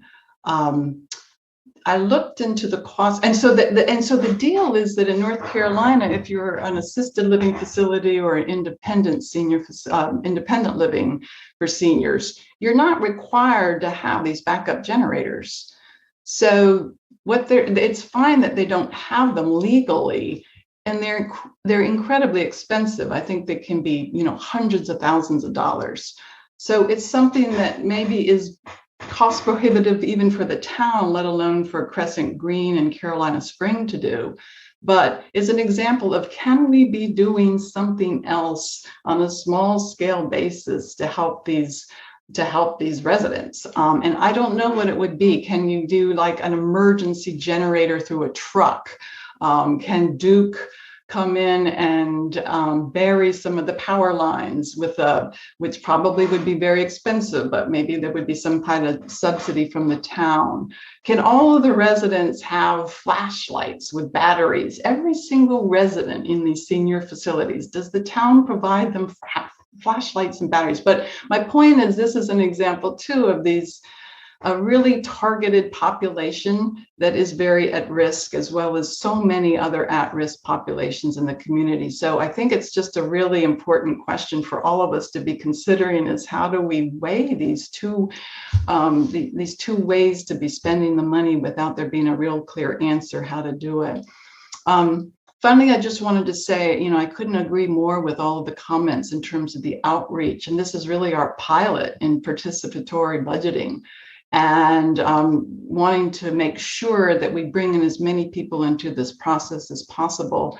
I did, Mr. Manager, you may have already seen it, but I did see a very short survey that Chapel Hill is now sending out. And it's just this first step in the process, but it asks residents to basically rank most important to least important. Those 5 categories you talked about during your presentation: the public health, the negative economic impact, the premium pay, those 5 different categories you rank. And then they're asked, do you have a project that a special project you would like to see funded through the ARPA funds? And I think there was just 2 or 3 questions on demographics as well, but very short, very sweet. I think for this first brush, it gets at some really important information. So if you hadn't seen it, I just wanted to bring that to your attention as well. But thank you so much for your presentation tonight. And I'm really excited about having a chance to work with everyone and moving this forward. Thanks, Susan. Thank you for those comments. Let's see, we go on to Jackie next, and then Sammy. Thank you. Thank you, Barb and Susan, both for pointing out the most vulnerable populations among us. And there's a great deal of overlap between the aging population and the Black and Brown population when it comes to vulnerability. I wanted to point out that the county is currently undertaking their second master aging plan. They're in the middle of developing that. And they're gathering a great deal of information about vulnerable elderly populations. So I would really like to see us work with the County Department on Aging and share the information that they have. I know that the health needs and the housing needs for our aging populations, including our aging Black and Brown populations, just to stay in their houses and to have housing that's healthy. A lot of people were isolated, older people were isolated during the pandemic, didn't have access to the health care that they needed, certainly didn't have access to the mental health care that they needed, or were simply, nobody knew that they were there. And the County Master Aging Plan is working on all those issues. And so as they're gathering information, I think this is a really good time to work together with the county on that, particularly when it comes to our low income elderly, our alone elderly, our Black and Brown elderly, and people who are living in, they may own their house or they may rent a cheap apartment, but they're living in substandard housing. And I'd like us to target our housing, part of our housing money towards these older populations, because they were so hard hit, and creating community connections for them. And again, we have a wonderful opportunity to work hand in hand with the County Master Aging Plan. So thank you, and thank both Barb and Susan for bringing. Thanks. Thank you, Jackie. Yeah, that Master Aging Plan is really awesome, and it does coordinate so many groups in the county and so many demographics. It's really great. Let's go to Sammy. Yes, thank you, Mr. Manager. I appreciate your synthesis of all these documents and efforts that we are undergoing that kind of align with how these funds can be allocated. And it's a process that I think you're on the right track of in further developing that, so that we can have a better sense of how to make our decisions, whether they be broad or narrow. I think that's the right question too. But until we have kind of the blanks filled in and the outline that you've laid out, I don't think we're ready to. I mean, I could be sharing my preferences right now, but I think there's a lot more to be understood. One thing I do want to point out is the opportunity with the Community Safety Task Force, because that both, I think, in the things that you showed can be spent. One of them is public safety and prevention, but there's also a major component having to do with health and specifically mental health. And we had a presentation recently about the county doing a mental health facility, and there's this other component to that, which is a rapid response mental health to divert from immediate response from the police. And I think that there may be a good opportunity to seed whatever that might look like with these funds, and to work with our neighbors in Chapel Hill, Hillsborough, and the county itself to develop that rapid response team. But I think that maybe that could be further discussed as part of the work that the Community Safety Task Force will be implementing. So if you could just add that entity in and keep that on your radar as a potential for where we may want to allocate some funds. The other thing, I totally appreciate Damon's point on the opportunity here and really exploring or establishing a process that can facilitate our allocation of funds generally. And I really very much value the participatory budgeting process. I think that this is, we can allocate some funds of this for that. And then it's not just on us to make that decision, because participatory budgeting is basically direct democracy. And so it'd be very interesting to make use of those funds. So yeah, I don't have anything else to add. I think you're on the right track, and I look forward to grappling with what you flesh out with that outline. Thank you. Thank you. Thanks, Sammy. Good comments by everyone. Anyone else have anything else they want to add to Mr. Manager? You heard quite a bit just then from council members. Is there anything else that you would like of us? Just say thank you for the feedback. It's very helpful. We didn't ask you all to take formal action on this tonight, but I guess could we do that by consensus? And I can certainly share the presentation as well in case you want to look at it again. And if you have any concerns, let us know that. But we kind of want some sense of, I think we heard we're on the right track, and that's what we're looking for to make sure that this is the framework that you agree with and that we move forward on. It seems to me, I hear general consensus seems to be around need and our populations and groups that are most in need, and then working with, partnering with other jurisdictions and nonprofits and other groups as much as we can. So thank you. Thank you very much. And I would like to receive the slides, Richard, when you have a chance, please. Yeah, I was going to say that. Thanks, Damon. Yeah, share the presentation. So, yeah, Richard, if we can get those, that'd be great. Yes, I'll share that. All right, awesome. Thank you. Mr. Manager, it looks like we're on to our last item on our regular agenda. Okay, the last item is the approval of the COVID-19 mitigation business grant policy. The purpose of this item is for the town council to approve the policy that will guide the distribution of town received ARPA funds for small businesses to mitigate the negative impacts from COVID-19. And Economic Development Director, John Hartman Brown, will do a brief overview of the policy.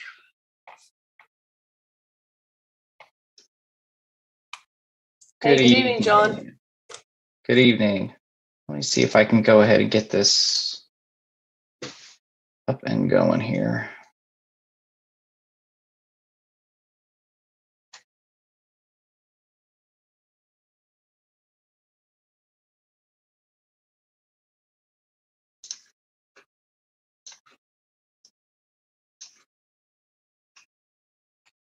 All right, can y'all see my screen okay? Yes, we can. All right, great. I'm going to make it fairly brief here and just really hit the highlights. A copy of the policy is in your packet, and I'll be more than happy to answer any questions you all have after the presentation as well. So this presentation is really going to kind of build quite a bit on what Manager White just went over. This is, of course, coming also from ARPA funds as well. And I'll just start by giving a little bit of background from how this policy came about. As you may remember, in June of 2021, we brought before you a proposal to get up to $300,000 out in ARPA funds to small businesses to help assist them and kind of move this process along a little bit quicker for our small businesses who really did suffer quite a bit as a result of the COVID lockdowns.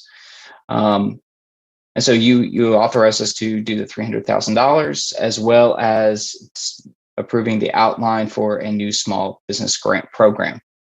By August of 2021, we had developed a draft policy, and we also put it out for public comment to get feedback from the community on what they wanted to see in the policy as well. So getting right into it, who can apply for this grant program? We define in the policy that any business organization can apply for this program. There are of course, some requirements. So in addition to North Carolina statutes, the ARPA guidance, as well as the state constitution, the business had to have been, or the business organization had to have been in operation before June of 2020.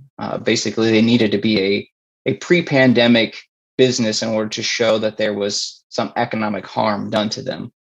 And we're also requiring that they are headquartered in Carrboro, and this does include businesses that are home-based.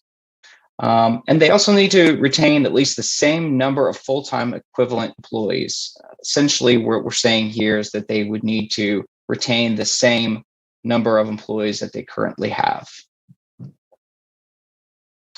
So what can business organizations use these funds for? There's this is pretty comprehensive and almost identical to what you all approved in June of this last June of 2021. They can use it for back rent and utilities. They could use it for COVID-19 loan repayments, including private loans as well as town loans or state loans. The exception here is federal loans. They cannot use the ARPA funds for federal loan repayment, and that is in the ARPA guidelines. They can use it for training under or unskilled employees. As we heard earlier, Arch is having a hard enough time trying to get his car fixed due to not being able to find some employees. So that business could utilize these funds to bring in those underskilled or unskilled employees and train them. And this program could help pay for that training. Additionally, they could use the funds for capital expenditures to adapt the business to a post-COVID environment. And this could include a variety of things, such as needing to put up additional barriers or buffers for COVID, to maybe buy some additional, renovate some small spaces so that they can move tables and provide more spacing in between tables, or maybe possibly improve an outdoor area so that they can have additional capacity outdoors that would make the restaurant or business much more safe during COVID. And of course, marketing and advertising to help bring customers back to their business. So this is the award prioritization is a section also that we presented to you all back in June, and we've really taken a hard look at this and modified this a little bit, and we've added a point-based system. And I'm going to ask you a little later to take a hard look at this as a way to make sure that these priorities are lining up with your priorities. So first of all, businesses that are owned by, employing, or serving low to moderate income persons. That is a new one that was not in what was originally approved back in June. BIPOC businesses were in there in June, and we've also added women-owned businesses. That was from the public comments. Tourism sector businesses were in there in June.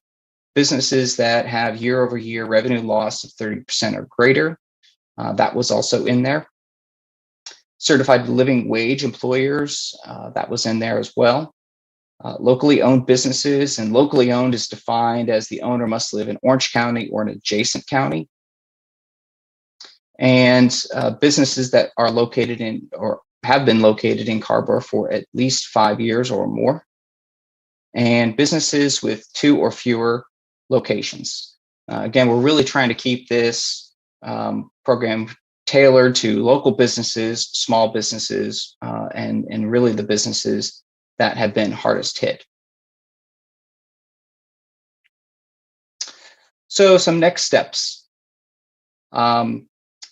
What we'll have to do kind of after we get through the approval process is we are anticipating that we will need to translate the application and policy, particularly into Spanish, but potentially some other languages as well, to make it very clear for those who do not speak English, easy for them to apply and review the application. We're also going to be needing to do outreach to our local businesses, and we plan on doing that via social media, our existing social media channels, printed flyers, our email database, through our news flashes and press releases, as well as partnering with our existing organizations such as the NAACP, El Centro, the CBA, the Chamber, Empowerment, and so on. We've also had some discussions with the Small Business Center at Durham Tech and El Centro as well to utilize their staff and their resources to provide free technical assistance to businesses. So for businesses that are unfamiliar with filling out an application, or for they may not have the financial statements, maybe unsure of what they would need to include as supporting documentation for the grant. The SBC and El Centro have agreed to kind of provide that assistance for free to these businesses. So that's a great opportunity and great partnership that we're looking at providing as well.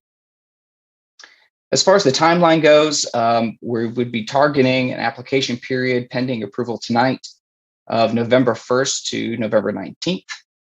And the applications, we would bring those back before council for final approval sometime in late November or early December after the review committee goes through them and makes recommendations. So here are some areas of focus that we're really bringing to you tonight to give us some input and guidance on. And these are really 3 questions that we have, and of course we would change based on your opinion, the policy. So one of the questions, of course, being, should we prioritize businesses that have been in Carrboro for 5 or more years over younger businesses? The challenge here, of course, being that if a newer business applies, we would, and an older business applies, we would give it to the older business rather than the younger business. And does the weighted point system, as I alluded to earlier, does the point system accurately reflect the priorities of the town council? And lastly, is in the policy, we are using the existing or previously appointed COVID-19 loan review committee that was in place during, I believe, the second loan application period that was provided. And so we're planning on using that same committee again in this process for reviewing and making a recommendation to council.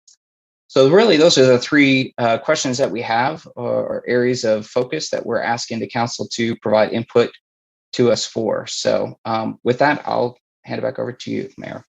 Great, thank you. I'll get to, I see Jackie first here in a minute. I think your hand was up. Was it Jackie? But maybe not. Okay, so I'll go to Jackie first, but I want to say something very quickly first. John, I noted that you were kind of saying you'd get feedback, etc., and then come back to council near the end of November or December.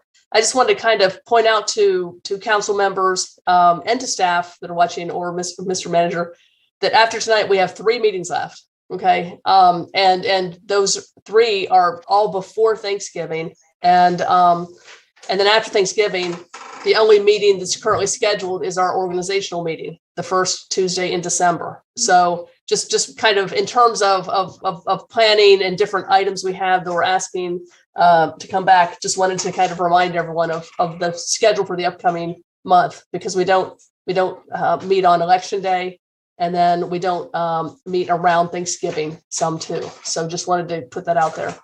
Let's go to Jackie and then go to Susan. Thank you. This is just a point of clarification.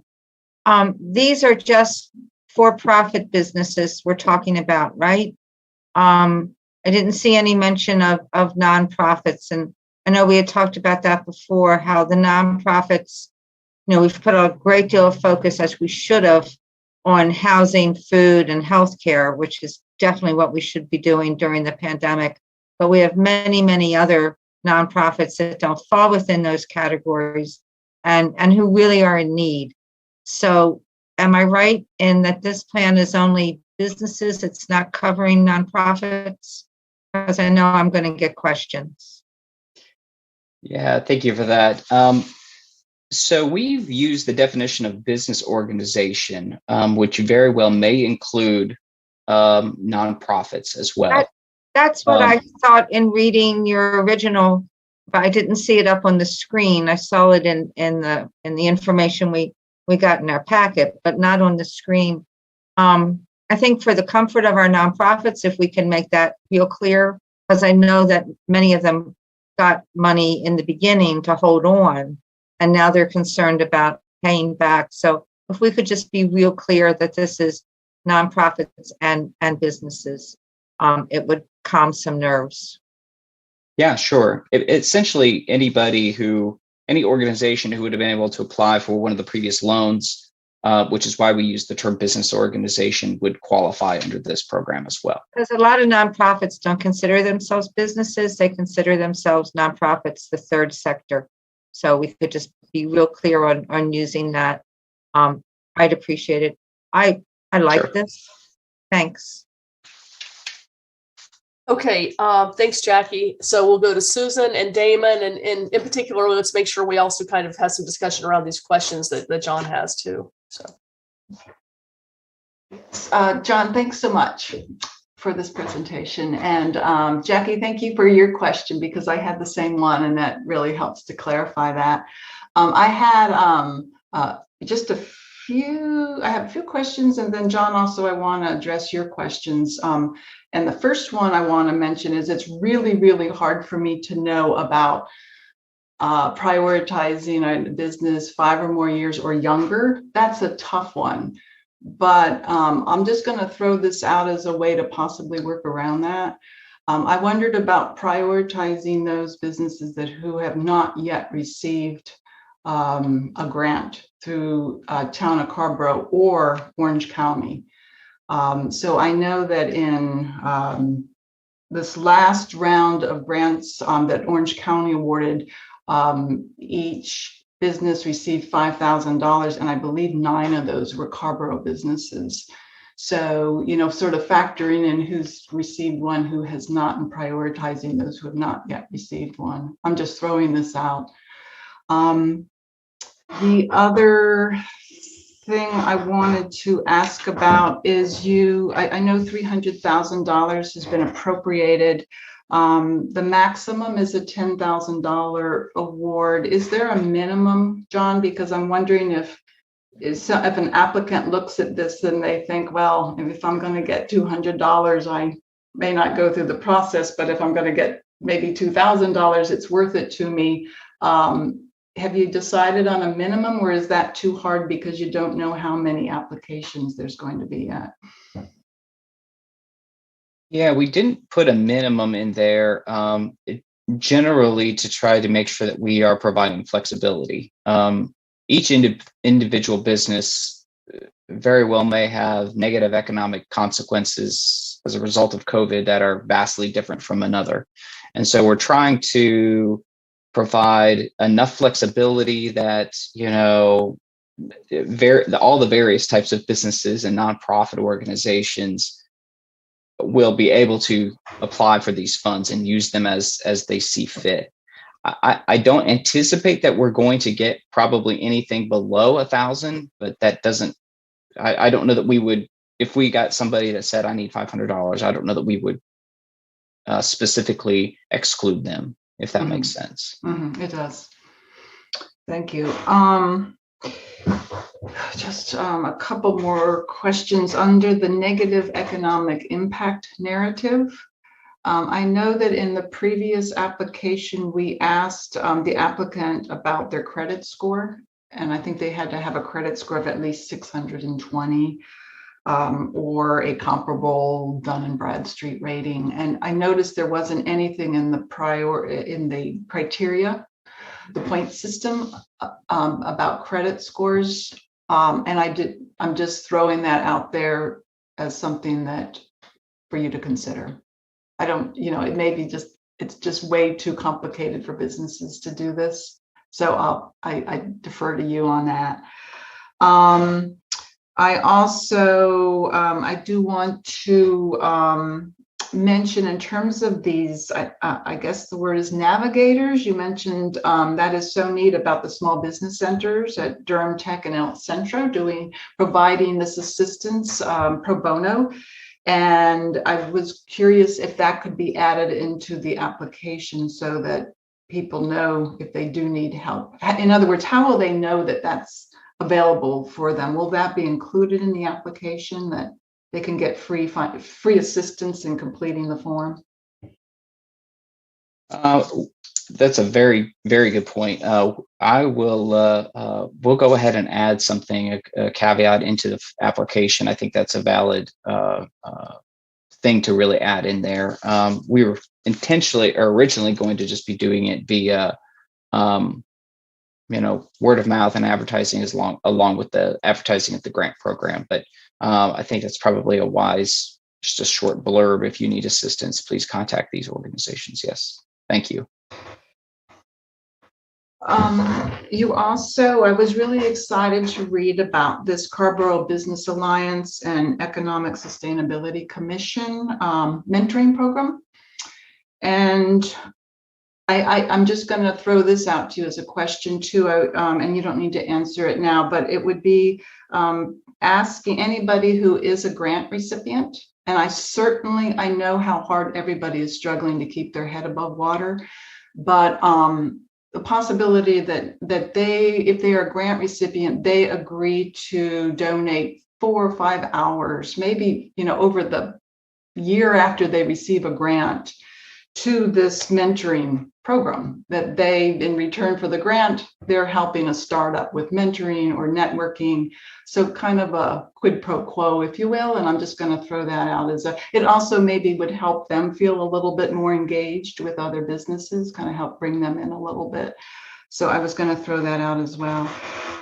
In terms of, I did also want to ask, in terms of your outreach to minority-owned, women-owned, locally owned businesses, I trust you have a good system in place. Do you want to share a little bit with us on how you'll be advertising this in the community?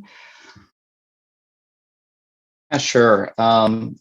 So we do have a database of many businesses in town and associated emails with each of those businesses, a contact or a general email of some form.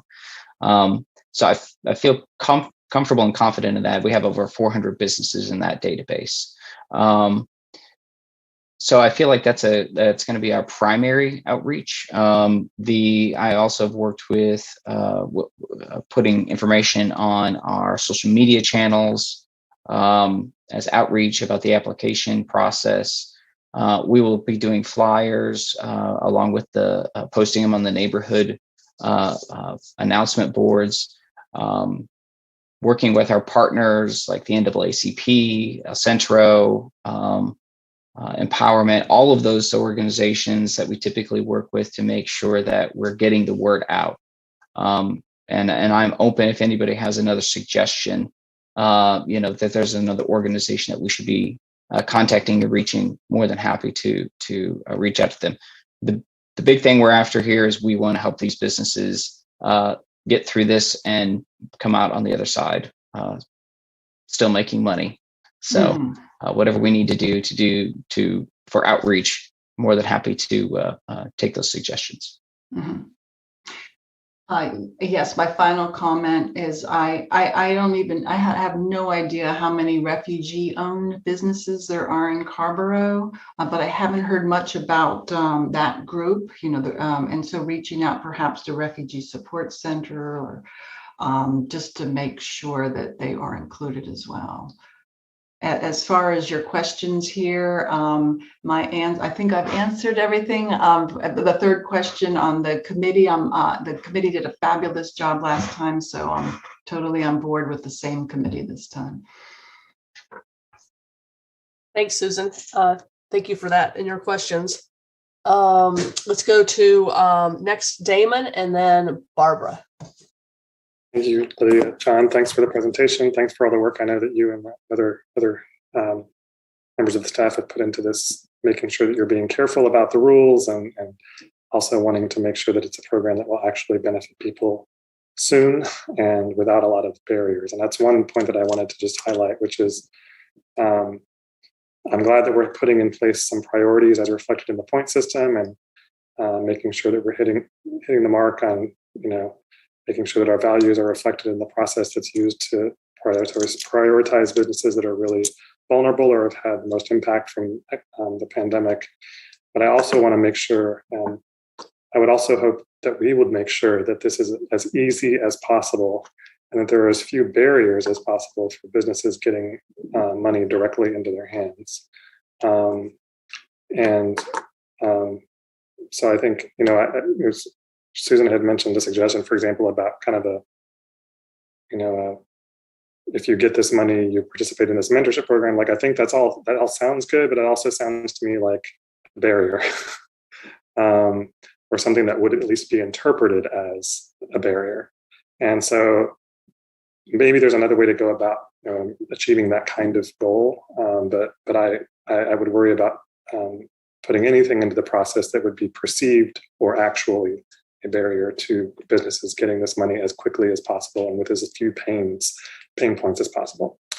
I had one question for you, and I think I know the answer because I think we've talked about it before, but I just want to be really clear about it because actually one specific business owner asked me about it back during the previous round of loans and grants. And that was, this is a business that has been around the requisite amount of time, meets all of the other, checks all the boxes, does not employ full-time employees. It's a small number of, it's a very small business. All of the employees work on a part-time basis. And he felt really unclear about whether he was even eligible because of that to apply for funds, although of course the business has had impacts and so on. So is it the case that a business that has only part-time employees is still eligible to apply for funding in all the other ways that other businesses are? Yes, the short answer is yes. The reference is in the policy and in the presentation was to full-time equivalents. Right. So it would just be, 2 part-time employees generally would be 1 full-time employee. Okay. So we're just using FTEs because that's an easy way to kind of count and maintain the employment counts when we're talking about the number of people employed and how that employment impacts. Okay, great. Thank you. I don't know if it's worth clarifying that it's somewhere in the documentation or as you're getting the word out to businesses, for example. I know that you have this database of all the businesses, but just being clear that everyone's eligible as long as they meet these other criteria. Because there certainly are a lot of part-time employees in Carrboro businesses who are hurting as much as, if not more than, full-time employees with benefits and so on. I had another question, which I think you answered, which is the maximum amount of the grant is $10,000. That's not money to scoff at, obviously, although I also suspect that a lot of these businesses have impacts that are much greater than $10,000. And I just wanted to throw that out there. I know we've allocated $300,000 for this program, and perhaps there'll be an opportunity in the future to make another round of grants in some way. But yeah, $10,000, depending on how, the impacts, could or could not be a huge help. I don't know. I think it'll depend on the business. And some of them, of course, have taken out loans, and, it's going to be sort of really playing catch up in some small way than it is going to be embarking, it feels, and this is the point of it really, it is helping people catch up in some way rather than really helping them advance in a meaningful way. So I think that's important to keep in mind. Finally, to your questions, I don't know how to answer that first question. Am I understanding correctly that the federal guidance for the ARPA funds is that the business has to have been in operation at some point before the public health emergency began and have been in operation for a certain period of time before that? Is that how it works? No, this is really kind of speaking at really focusing and kind of giving prioritization to those businesses who are kind of anchors, if you will, of Carrboro, who really are associated with Carrboro's identity, as well as the viability. We know that a business who has longer, really 5 years, 3 years, 5 years or more, is much more likely to survive. They're much more likely to be in a stable position to make it through. COVID is a whole different situation, of course, but there's more viability there. What the thoughts are is we want to give funds to maybe a 2-year-old business that might go under anyway in a year from now or 2 years from now. And so that's kind of the dynamic that we're looking at here, is supporting those businesses that have really crafted or have become unanimous with the identity of Carrboro, Neil's Deli, a variety of other, Open Eye, a variety of other places, giving those places a little bit more priority over maybe a younger business that still may yet go under, if that makes sense. Yeah. I mean, I definitely get the reason for wanting us to think about this. Maybe I should just stop talking because I don't feel like I have a good answer. So I'll move on to the next question. Thank you for letting me process that in front of everyone. I think, I appreciate the weighted, the kind of point system that's been developed, whether we tweak it here and there, I don't really, again, have strong feelings about that, I guess. I think, to me, it's those other kinds of points that help get at some of the things you're talking about with the long-term businesses or anchor institutions, right, are also going to be more likely, I think, to hit some of those other points as well. But maybe I'm wrong about that. I would agree with Susan on the third question. It seemed like that previous review committee did its job very quickly and very well and efficiently, and I appreciated that. But if you have some reason that you're asking us this question to make us think that we ought to have a different committee, then please speak your truth. Otherwise, yeah, sure, use the same committee. I guess I would just circle back to my initial comment, which is let's get this money out the door as quickly and efficiently as possible with as few barriers as possible to the businesses that need it, and go from there. Thanks, John.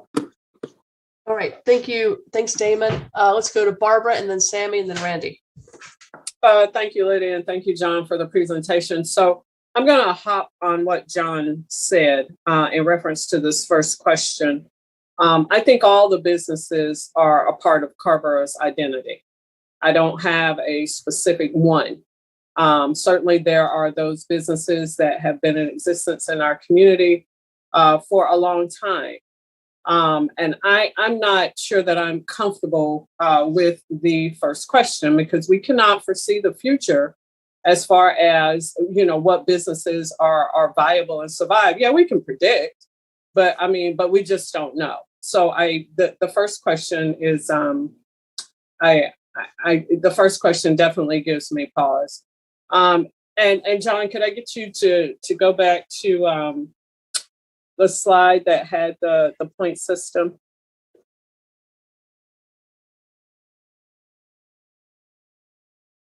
Yes. And this takes me back to Jackie's question. And I believe I heard you say that this $300,000 is for nonprofits as well, even though it doesn't specifically spell that out. Is that correct? Yes. Okay. So if you think about what nonprofits provide in our community, and then you put it up against one of our tourism sector businesses, I feel like that is so uneven and so unbalanced, right? Because when I think about the tourism sector business, I think you're talking about like our restaurants, our bars, things that we enjoy, hotels, entertainment venues. The nonprofit, theirs is a different, they provide a different level of services, meaning, like human needs, like housing and, like food and, mental health services, things that it's like life or death things, right? And so I did want to raise that going forward, and just be kind of looking at that and saying how is that going to be? And so for the BIPOC business or woman business, I feel about this the way I do about an MWBE, Minority Women Business Enterprise. The woman for sure, let it stay in their BIPOC business, but I don't know if I would push them together because they could be very different. So I would want the woman business to have a high number of points as well, along with the BIPOC business, but I don't know that I would push them together and potentially be competing, for this money, versus having them separate. And that's just my thought. Let's see, businesses with 2 or fewer were located in Carrboro 5+ years.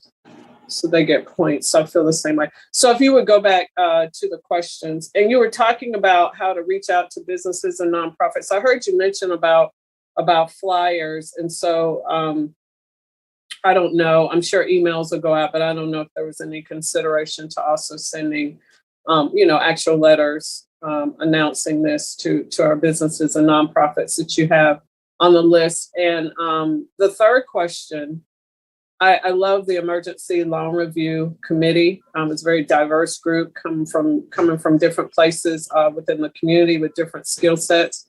And if we could pull them back together, that would be great.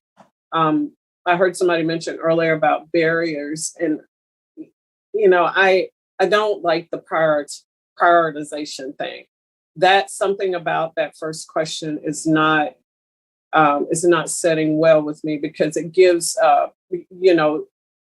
some business organizations a tipping point over others, and so how equitable is that? And that's the way that I looked at that question. So that's it for me. Thanks. Great. Thanks, Barbara. Look, I saw Richard put his hand up. Was that in response to something Barbara said before we go to Sammy? Richard? It was, if you all wouldn't mind bearing with just a moment. Yeah, sure. Because I think we had a lot of conversation around the nonprofit inclusion in this piece. And so I want to share new knowledge for me, because I had never thought of it before until we had this conversation most recently, that Carrboro has a number of nonprofits that have a business model that generates revenue. And so for me, I have a better understanding of that distinction between those type of nonprofits than those that actually provide a service. I just don't know how we specifically say that in this round of funding. I think those are nonprofits we're really after. And I think a council member Gis pointed this out last time, but I have a much clearer understanding now. And I appreciate her in our last conversation about this helping me better understand that. But there are a small number of these nonprofits that do have this business model. So I think that's some of the distinction between them and those that provide a service like housing or whatever that may be. I just don't know how we say that to make that clear, but I just want to point that out. Okay, great. Thanks, Richard. So we've got Sammy, then Randy, then I see Jackie has her hand back up again. So I just wanted to respond to. Okay, all right. Hey, all right. Hang on a second, Sammy and Randy. Let's have Jackie respond to what Richard just said. Thank you, Richard. I think by business model you mean, they're not in there making a profit. They support themselves and their services through fees. So that's kind of a business model, but it's not a for-profit business model. So they get some donations, but then they depend on fees, whereas people who feed people may not depend on feeds to do that. So I want us to be clear in that. Thank you. That's all I need. Okay, yeah, great. Thanks, Jackie, for that clarification. I will go to Sammy and then go to Randy. Mr. Manager, you don't have anything else, right? Your hand's still up. Is that from, okay. All right, so we'll go to Sammy. Yeah, I appreciate the nuance that's being pointed out about nonprofits and that are more like businesses, yet not officially for profit, so to say. As I recall our last conversation about this, my understanding was that staff was looking at businesses now because we've already done an iteration towards nonprofits and that they were developing some more funding for nonprofits and a process that will come later. So I want to remind us about that and make sure that, as Mr. Manager pointed out, there's a nuance that some nonprofits are appropriate to include in this iteration. And if we're not doing the next iteration of nonprofits, then I think maybe we could include it here. But I do think that there's something to be said about dedicating some resources towards businesses with the understanding that we are also going to be and have been addressing the nonprofits.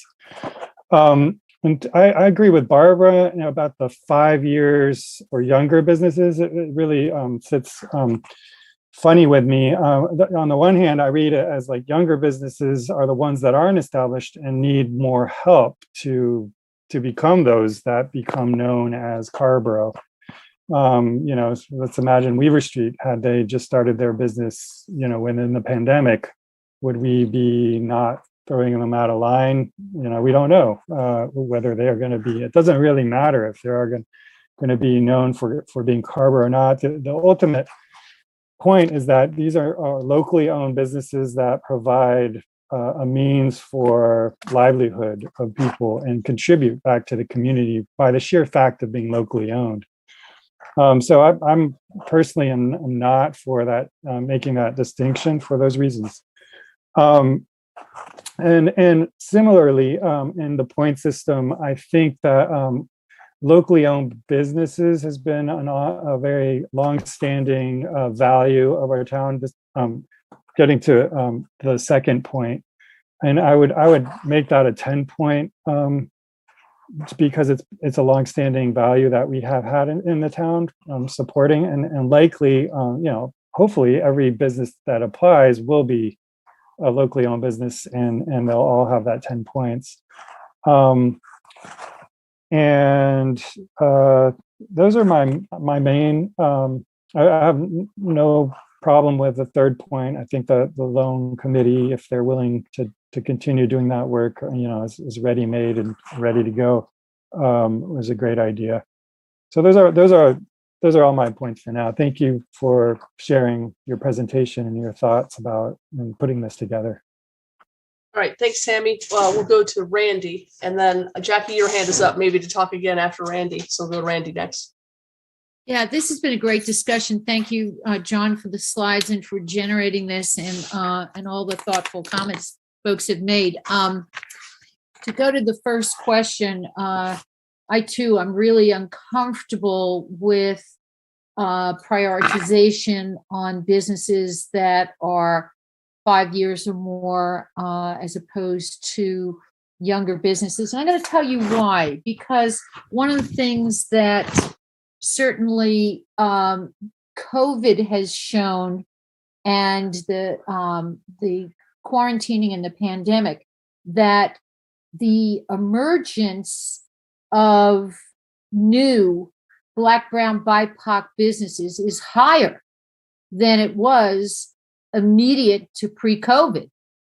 It's amazing, but some of you know this because you've seen, for example, when we held the 2 events and all of the very quick response we had to mobile vendors for food.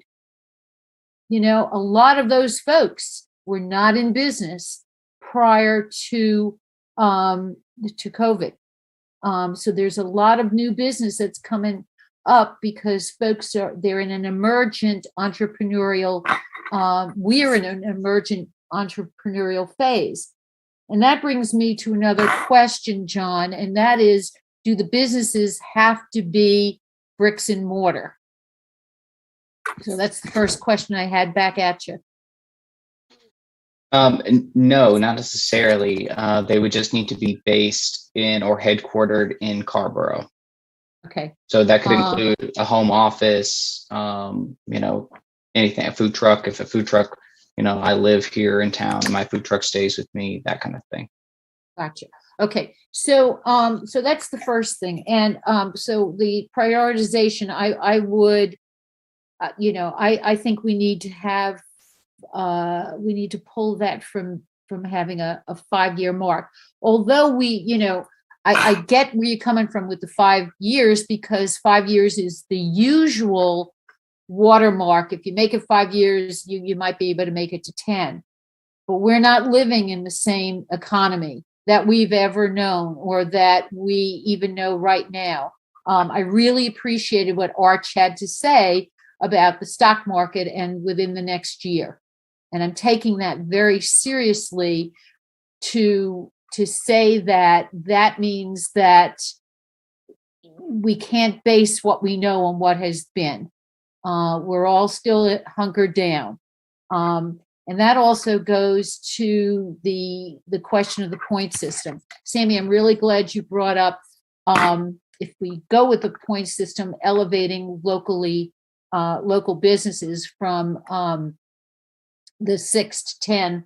I think that's really important. We have a lot of local folks who are really struggling, and we need to undergird that, because we've stood on our relentlessly local interest in recirculating dollars locally for over 12 years. So I really think that that's important. I think that I agree with Barbara. I'm really glad she pulled out the point about women or BIPOC. I really think we need not to separate that out. I think we need to be we shouldn't make them compete against each other. The question about the committee that worked on this before. One of the things I'm wondering is, if the committee, the folks who are on committee, could look at this information. They did a lot of work in the trenches. I'm just wondering if the committee could look at this and advise us if there's something we're not thinking about, because they did some very deep work, excellent work, and they kind of have an eye for what kinds of questions get asked. Susan mentioned before about collateral, and I think was it collateral? I'm looking at my notes. And this is a grant, correct? So we really don't have to be worried about any, what, it was the Dun & Bradstreet, right? It was the credit scores, well, not collateral. So do we really even need to even think about credit scores or Dun & Bradstreet if this is a grant? This is just a straightforward grant. So that's one of the other questions I had for you, John. I mean, I think your point is well taken. I don't know that it necessarily would warrant us getting to that level of scrutiny of some of these businesses. I mean, I think there's definitely a worksheet, and the business, the onus is on the business to illustrate that they have had economic hardship. So they will already have to be submitting, some kind of financial record or something to illustrate that they've had a financial hardship, regardless of what their credit score may or may not be. Exactly. Right. Yeah. And I just think that presents an obstacle that is it just, it just goes, I think it goes above and beyond. Lastly, the question with the nonprofits. So one of the questions I seem to remember from the committee meeting on the emergency loan fund was the question about, the nonprofits. Is there a way to even think about, setting aside, of the 300,000, either dividing it in half or some way proportionally breaking it down so we know X amount can go to nonprofits, X amount can go to small business. And I'm throwing that out there because you don't necessarily want them competing against each other. You do want the, if it's food or housing support or, mental health support, whatever, you want those things to have funds. So to me, it's almost as if, would it be worth it looking at the full complement of grant monies and saying, okay, X amount we're going to, depending upon who applies, make it available for the nonprofits, and X amount will go, or Y amount would go to the small businesses, just as a way of having a starting point so that they're not competing immediately. Do you see what I'm saying? I'm just wondering if that's a mechanism that would help to look at the pool of applicants and realize we can have some of both, and know going into it that there's some level of of equity for the monies that are available. And thank you for this. This is excellent. Great. Thank you, Randy. I'd like to make a few comments, summarize a few points. I'll get back to you in a sec, Damon.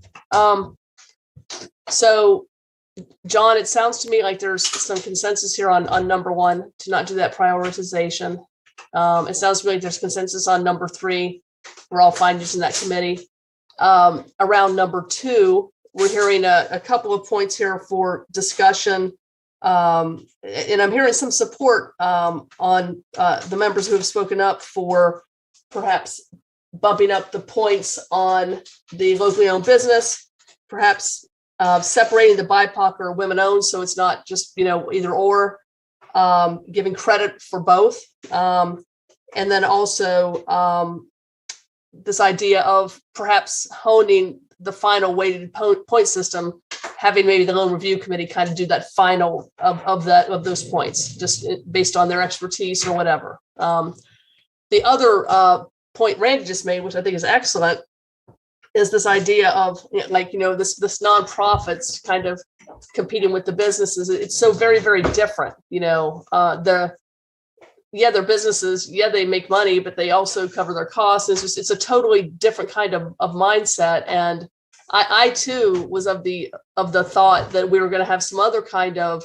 program brought to us out of these monies. There would be money that the nonprofits could apply for. I mean, their needs are just so different. And so many of them, though, really get at these priorities that we just talked about with the ARPA conversation. Like, I can think right away of Club Nova. I know Club Nova has some real need, and they have a very specific, I'm sure, kind of need they want to come to us with that really, I don't know if it fits into kind of what we have set up with these, keeping the businesses surviving. So it would be my suggestion that I don't think we take half of this 300, but some of this money, some of this ARPA money we have, set it aside for the nonprofits, and we give it some specific kind of extra attention beyond just this model that you all have come up with, which is excellent. So those are my thoughts. Let's go to, well, John, if you're going to respond to me, fine, and then we'll go to Damon and back to Randy. So go ahead, John. Lydia, I've had my hand up for a while. Well, I think, did John want to respond to what I said? If he did, let's go to John first. And then I know Damon had his hand up before me, but or as I was trying to speak, let's go to John. And then if Jackie, if yours is in response to what I said, then we'll go to you and then to Damon, but otherwise we'll just go to Damon, then to you. So, Okay. so let's go ahead, John, Damon, or Jackie, and then the other. So John. Yeah, thank you, Mayor. And I just want to maybe just briefly kind of touch on this. There is right now, kind of as Mr. White alluded to earlier, there is a broad range of things that we can use these ARPA funds for. And I do know that the nonprofit sector that Rebecca is working very closely with the ARPA group and her nonprofits to roll out a separate program. So let me reassure you that we're kind of really focusing on these business organizations or these business nonprofits, these businesses that sell goods and services even though they're not making a profit, they're selling it to fund their mission or their purpose. So I just kind of wanted to clarify that there's definitely, I think at least, more funds that are planning on coming before you all, that we're really focusing on these business oriented or business modeled nonprofits, as opposed to nonprofits that are using the funds for, I think maybe as Jackie or somebody said earlier, as food distribution and things like that. I just wanted to kind of clarify the point there. When we talk about nonprofits, we're talking about a very specific niche of nonprofits. So I appreciate that, John. Thank you. And then Damon, I apologize. I actually had Jackie down already and I missed her. So let me go Jackie, then Damon, then Susan. Just real quick, thanks for that clarification, John. I'm also thinking of things like Volunteers for Youth and the bike program, and those who, haven't been people's top priority during the pandemic for obvious reasons. So I appreciate that. I agree that the younger businesses getting less points is a little bit problematic during this era of startups. And I really like the loan committee we had before, but I think people have made great points. I don't have anything additionally to add, except let's keep an eye on our non-health, housing, and food nonprofits as we're taking care of everybody else too. Thank you. All right, great. Thanks, Jackie. Damon, and then Susan. I'll just forget what I was going to. I'm not going to say what I was going to say. Instead, I'm going to thank John for clarifying that we are, in fact, still talking with local human service providing nonprofit agencies about the services they need support in providing. This program is about helping keep so-called business organizations functioning. It's not about them providing services or doing their operations. It's about them paying their rent, paying off loans or whatever. And that can include some kinds of nonprofits.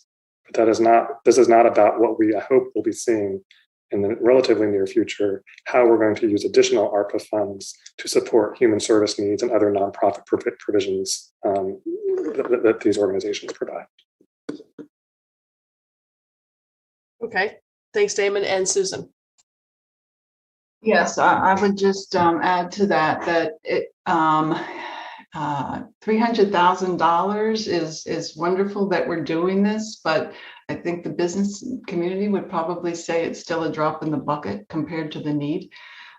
So I would actually be in support of devoting this whole $300,000 just to the for-profit businesses, if that's the correct term. Whatever additional, if we were thinking about doing some funding for the small number of nonprofits that have a business model, could we just move those over to the nonprofit, the human services program budget, and then perhaps add some additional funding for that to accommodate possibly more nonprofits? But I would actually be in favor of just devoting this $300,000 just to the for-profit businesses, and it also keeps it a little bit cleaner in terms of who is eligible for which pot of money. All right, thanks, Susan. Going to Randy and then Barbara.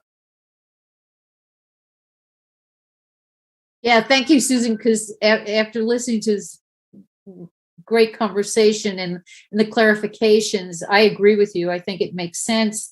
And I guess the question is, would these non-profs be eligible for the other funding?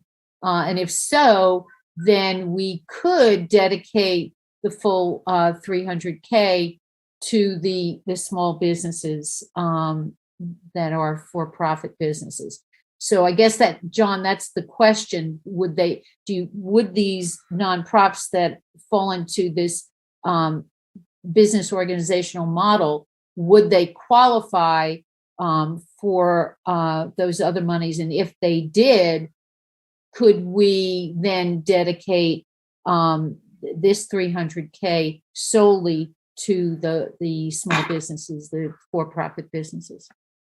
And thank you, Susan, because that's where I was going when I heard the clarification. I am going to caveat what I'm going to say with this may change. That's Rebecca's department, and I'm not trying to get it to get in there, but Mr. White may have some additional information that he would like to share as well. But I think that there's going to be a little bit of different focus for the nonprofits. We're very much focused on physical improvements, advertising, COVID improvements for your physical location, paying off rent and utilities, things like that. I'm not sure that the nonprofit, and that could change, obviously, but I'm not sure that right now, at least, the nonprofit component has the same type of focus that we're doing with this grant program, if that makes sense. Mr. White, do you have maybe any additional insight you'd like to add?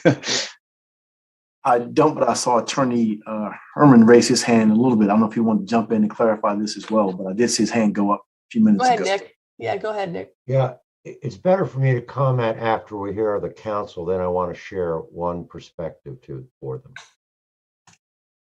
Okay. All right. So so I've heard John respond to Randy. Let's hear what Barbara has to say, and then we'll come around to Nick. Yeah. So thank you, Lydia. So this has been confusing for me. I thought I distinctly remembered, and I don't know what conversation, but that the businesses were going to have a pot of money, and then the nonprofits. I could have swore I heard that in some other conversation. But I just want us to really get clear, and it sounds like we are, because I would rather this $300,000 be for the business community, those that are selling items, people are coming in, they're making money, they're making a profit. And I think I heard John just say that he talked about the nonprofit, but he didn't want to step too far into that because that's, Rebecca's arena. But I want us to get really clear and be distinctive, about the money. And I too am in favor of the full $300,000 going to the business, because I think that would bring a lot of clarity if we did it like that. Yeah, thank you. Thanks, Barbara. I mean, I think several of us are remembering this conversation that we were going to have the kind of definite kind of targeting toward human services nonprofits, different than I think the businesses. Damon, I see your hands up. The conversation might benefit from specific examples, although I hesitate sort of name specific businesses and organizations. But, I think in my mind, when we talk about the support that we want to provide for nonprofit-based human services, that's about funding the services themselves, which are provided through nonprofit organizations. But it's, for example, supporting the work of these organizations and providing housing support, food security support, mental health support, all these kinds of services, similar to the way that we provide grants to human services agencies already. But here we have additional pot of money to help them do more of that, because we've seen increased impacts from the pandemic, and there's a greater need to provide these kinds of services. And on the other hand, the way that I've seen this pot of money is about supporting business entities, including business entities that don't profit, but still are doing business, right? So they're For example, a local nonprofit organization that might sell its services to provide mediation support to two parties requiring dispute settlement, for example, is a nonprofit organization but has a business model. And they have all the same needs that any business would have around needing to provide space for employees to have safe workspaces, pay off rent that they're back on, their utility payments that they're back on. It's all the same things that they need. And that's what I thought this was about. This is about helping a local restaurant or bar pay off their back rent. This is about helping a local therapist's office pay off their back rent. They're all businesses, even if some are for-profit businesses and others are not for-profit businesses. That's what I thought this 300,000 was for. And I don't know why we would necessarily try to tease out one type of business from another. They all have needs to survive as businesses. What I hope we will be getting from the manager and the staff later, of course, is this probably even much larger program, which will be about providing direct financial support to nonprofit human service agencies that provide specific services to the community, like housing support, food, mental health, other kinds of public health and health support, all of those things, separate and apart from their needs as an entity to pay and hire employees or make their workplaces safe for their employees or, pay their rent. So that's how I've been seeing it in my head. Maybe that's not what the staff is meaning, but I just assumed that all kinds of entities have to pay rent. And that's separate and apart from the kind of entity they are. They all still have to pay rent. All right, let's hear. Nick, is what you have to say relevant to kind of what we're talking about right now? Yes. Okay. Well, it's relevant to what you talked about. Go ahead and tell us what you were going to say. Yeah. Well, one of the things that Lydia flagged that you may be considering for further discussion is the point system. Like the one this is what we have on the screen, whether that should be included or not, the first item. Let me share this legal perspective with you that relates to that. Not only does this grant program have to satisfy the requirements of the American Rescue Plan Act, but it also has to satisfy the requirements of the of the North Carolina Constitution, namely the public purpose doctrine, the emoluments clause. That is, you can't give grants that don't satisfy that public purpose. Now, the public purpose doctrine under North Carolina constitutional law is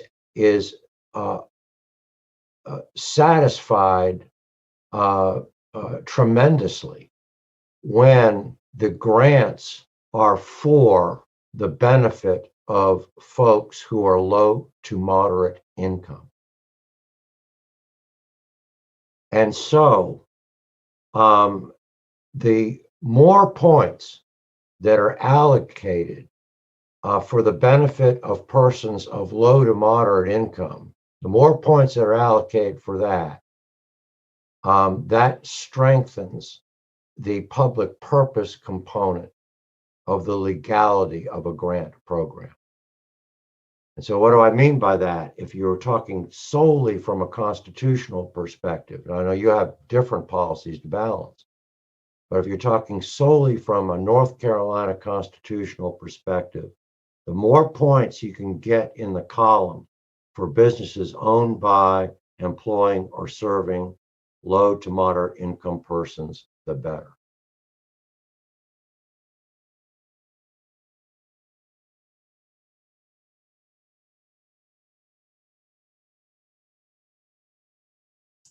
Okay, thank you. Thanks for that, Nick. Okay, so folks, where are we tonight now with our understanding of, again, we've number 1 and 3, I think we've gotten through. Number 2, the points, those might not be settled tonight. But where are we with this understanding of the nonprofits? I understand the points being made about, nonprofits have some very direct expenditures as do many other businesses, and payroll and debts and loans. And I get all of that. That's very different than helping them supplement their services, or perhaps helping them with, construction of a new facility, like Club Nova or something like that. So there are some differences when we talk about, the nonprofit world versus businesses, but we need to settle this matter of the 300 and whether we're going to allow nonprofits to apply for it or not. So John knows that. Sammy. Yeah, I mean, I trust John and Rebecca to kind of meet and make sure that the programs aren't overlapping, and we accomplish our goal, which is to provide funds for both. That way, I don't see what the problem is. We just have staff, understand we don't want to overlap, and we want to support both groups, and that both the program that Rebecca is working on and the one that John's presented tonight accomplish that. Yeah, thank you, Sammy. Mr. Manager, I do think that you and John have enough direction from us to kind of work your way through making sure that we find a way to, address our nonprofits, but also get this program going. Essentially, I know that's one big point that we all kind of, I know, have made is, and I know John's wanting to get it going too, but go ahead and get it in place, get this group back together and start, issuing out some grants. And then maybe report back to us on how you settled on this way of making sure our nonprofits have access to some monies, maybe somewhat through this program, but definitely through whatever other mechanisms there's going to be for nonprofits to be able to get at more monies. I think that might be a better use of how to resolve this, having heard this input from all the council members. What do you think of that? If I could just try one more point to see if I can clarify this. So the easy part is we do plan to come back with a recommendation for funding for the nonprofits, for those who provide services, those kind of issues. That's a given. I think the still unclear piece is, what would you like for us to do with those few nonprofits that do something a little different? Do you want us to just put them in the pot with the other nonprofits? Do you still have an interest in us trying to provide some funding for them? And I guess for Nick, does that meet the legal test? Does that meet the constitutional test if we put them in one group or the other? Okay, let's hear from Damon. And then I thought I saw another hand. Let's hear from Damon. And then if Nick has any concern, he can pipe in. Go ahead, Damon. I had mine up too. Okay, yeah, I thought I saw another hand. Okay, so Damon and then Jackie, and then we'll hear from Nick.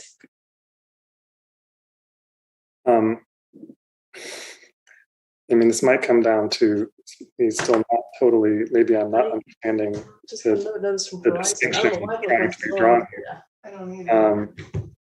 I just checked it. But that was like 44%, and now I think your sound is still on. Oh, sorry.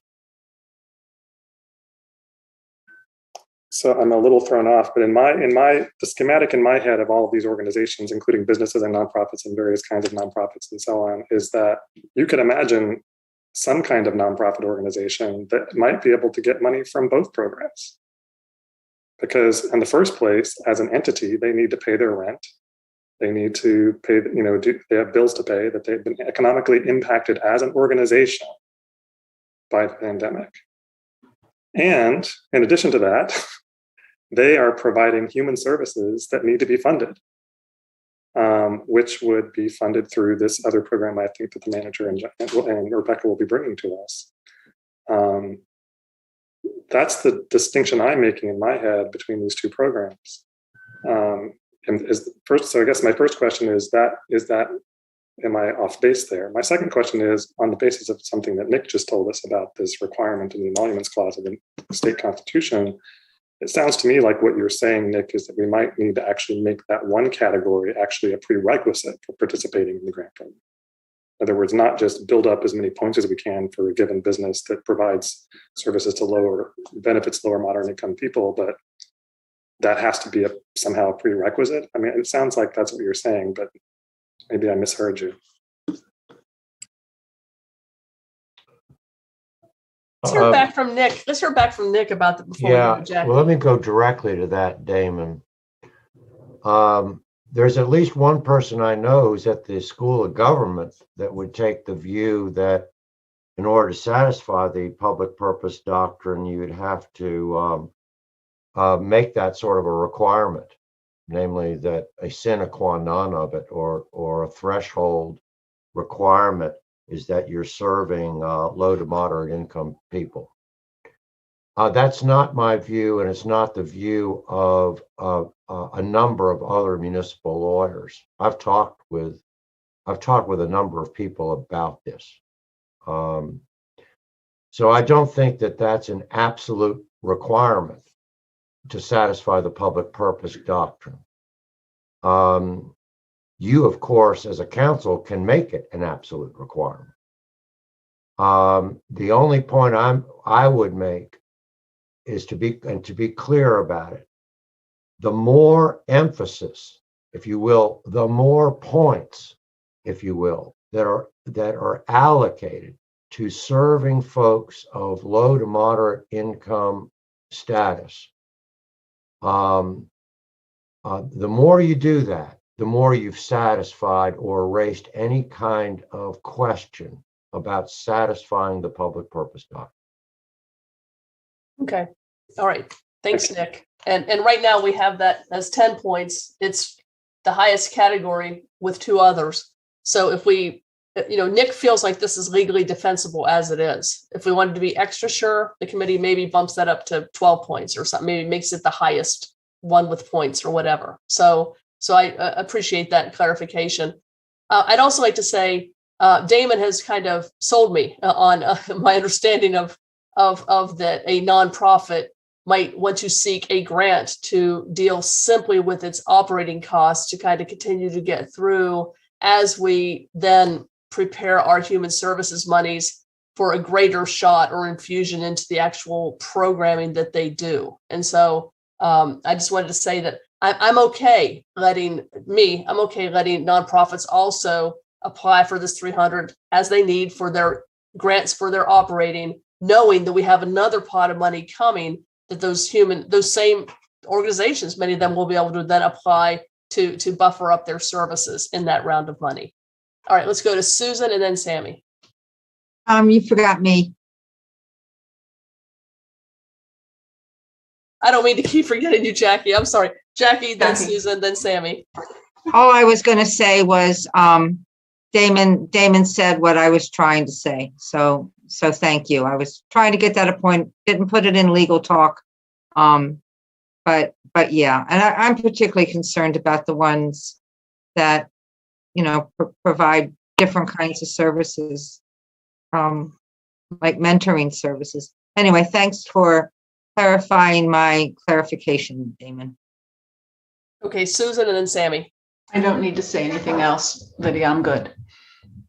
You're good. Great. Sammy.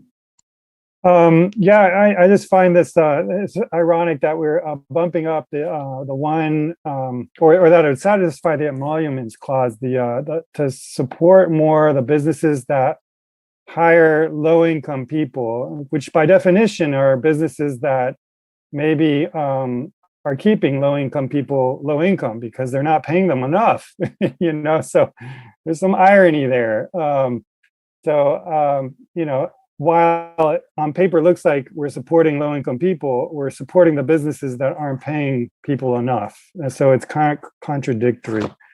But on the other hand, we need all kinds of businesses because sadly, that's the state of the world, I guess.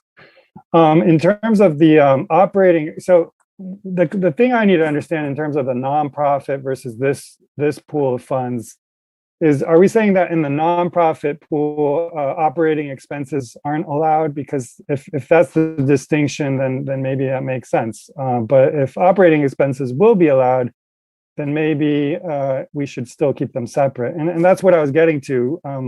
If there are overlaps, staff can sort this out themselves. And that's the kind of overlap that I think would determine the appropriateness of allowing for double dipping or not, depending on whether that kind of expense is allowed. Sammy, that's a great point, and I think staff hears that. that, that there needs to be some distinction with these guidelines. And that's really Rebecca, not necessarily John, but Mr. Manager hears that too. And there's some coordination. Because keep in mind, not only do we have this pot of money that will come from ARPA for human services, nonprofits, they also have their continual grant cycle with us, already, which covers a little bit of some operating and a little bit of other monies or whatever. So they've got kind of a couple of, they now kind of have 3 areas that they can kind of tap into, perhaps, depending on how this is all kind of welded together.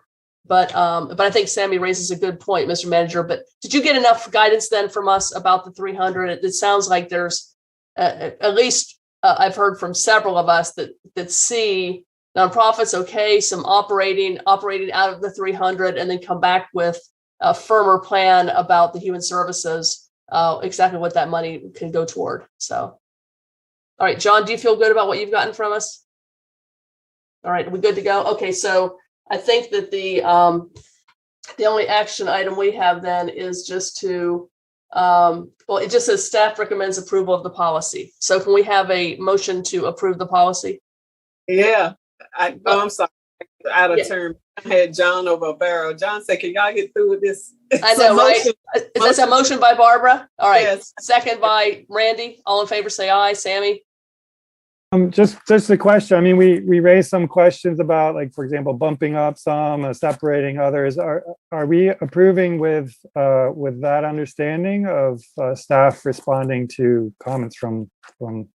Yeah, I think we're approving with our definitive decision about number 1 and 3 of the 3 questions he had, and then with the committee kind of sorting out those percentages based on our feedback. And then with the manager understanding that we want to make sure that we get the guidelines around the human services very soon, because they're also going to be able to apply for these for operating monies. I mean, that's how I understand the motion. Okay, and we for item number 1 of the questions that John had, are we striking that? Is that what we're I didn't hear support for that. I didn't hear support for keeping that. You didn't hear it, so we are striking it. Yes. Okay, yeah. Okay, yay. Or all right, yay. All right, Susan. Aye. Me, aye. Randy. Aye. Barbara. Aye. Jackie. Aye. Damon. Aye. Thanks a million, John. Good to see you. All right, motion to go into closed session by So moved. by Damon, second by Susan. All in favor, say aye. Sammy. aye. Susan. Aye. Randy. Aye. Barbara. Aye. Me, aye. Jackie. Aye. Damon. Aye. Aye. Okay, so we'll go into closed session here.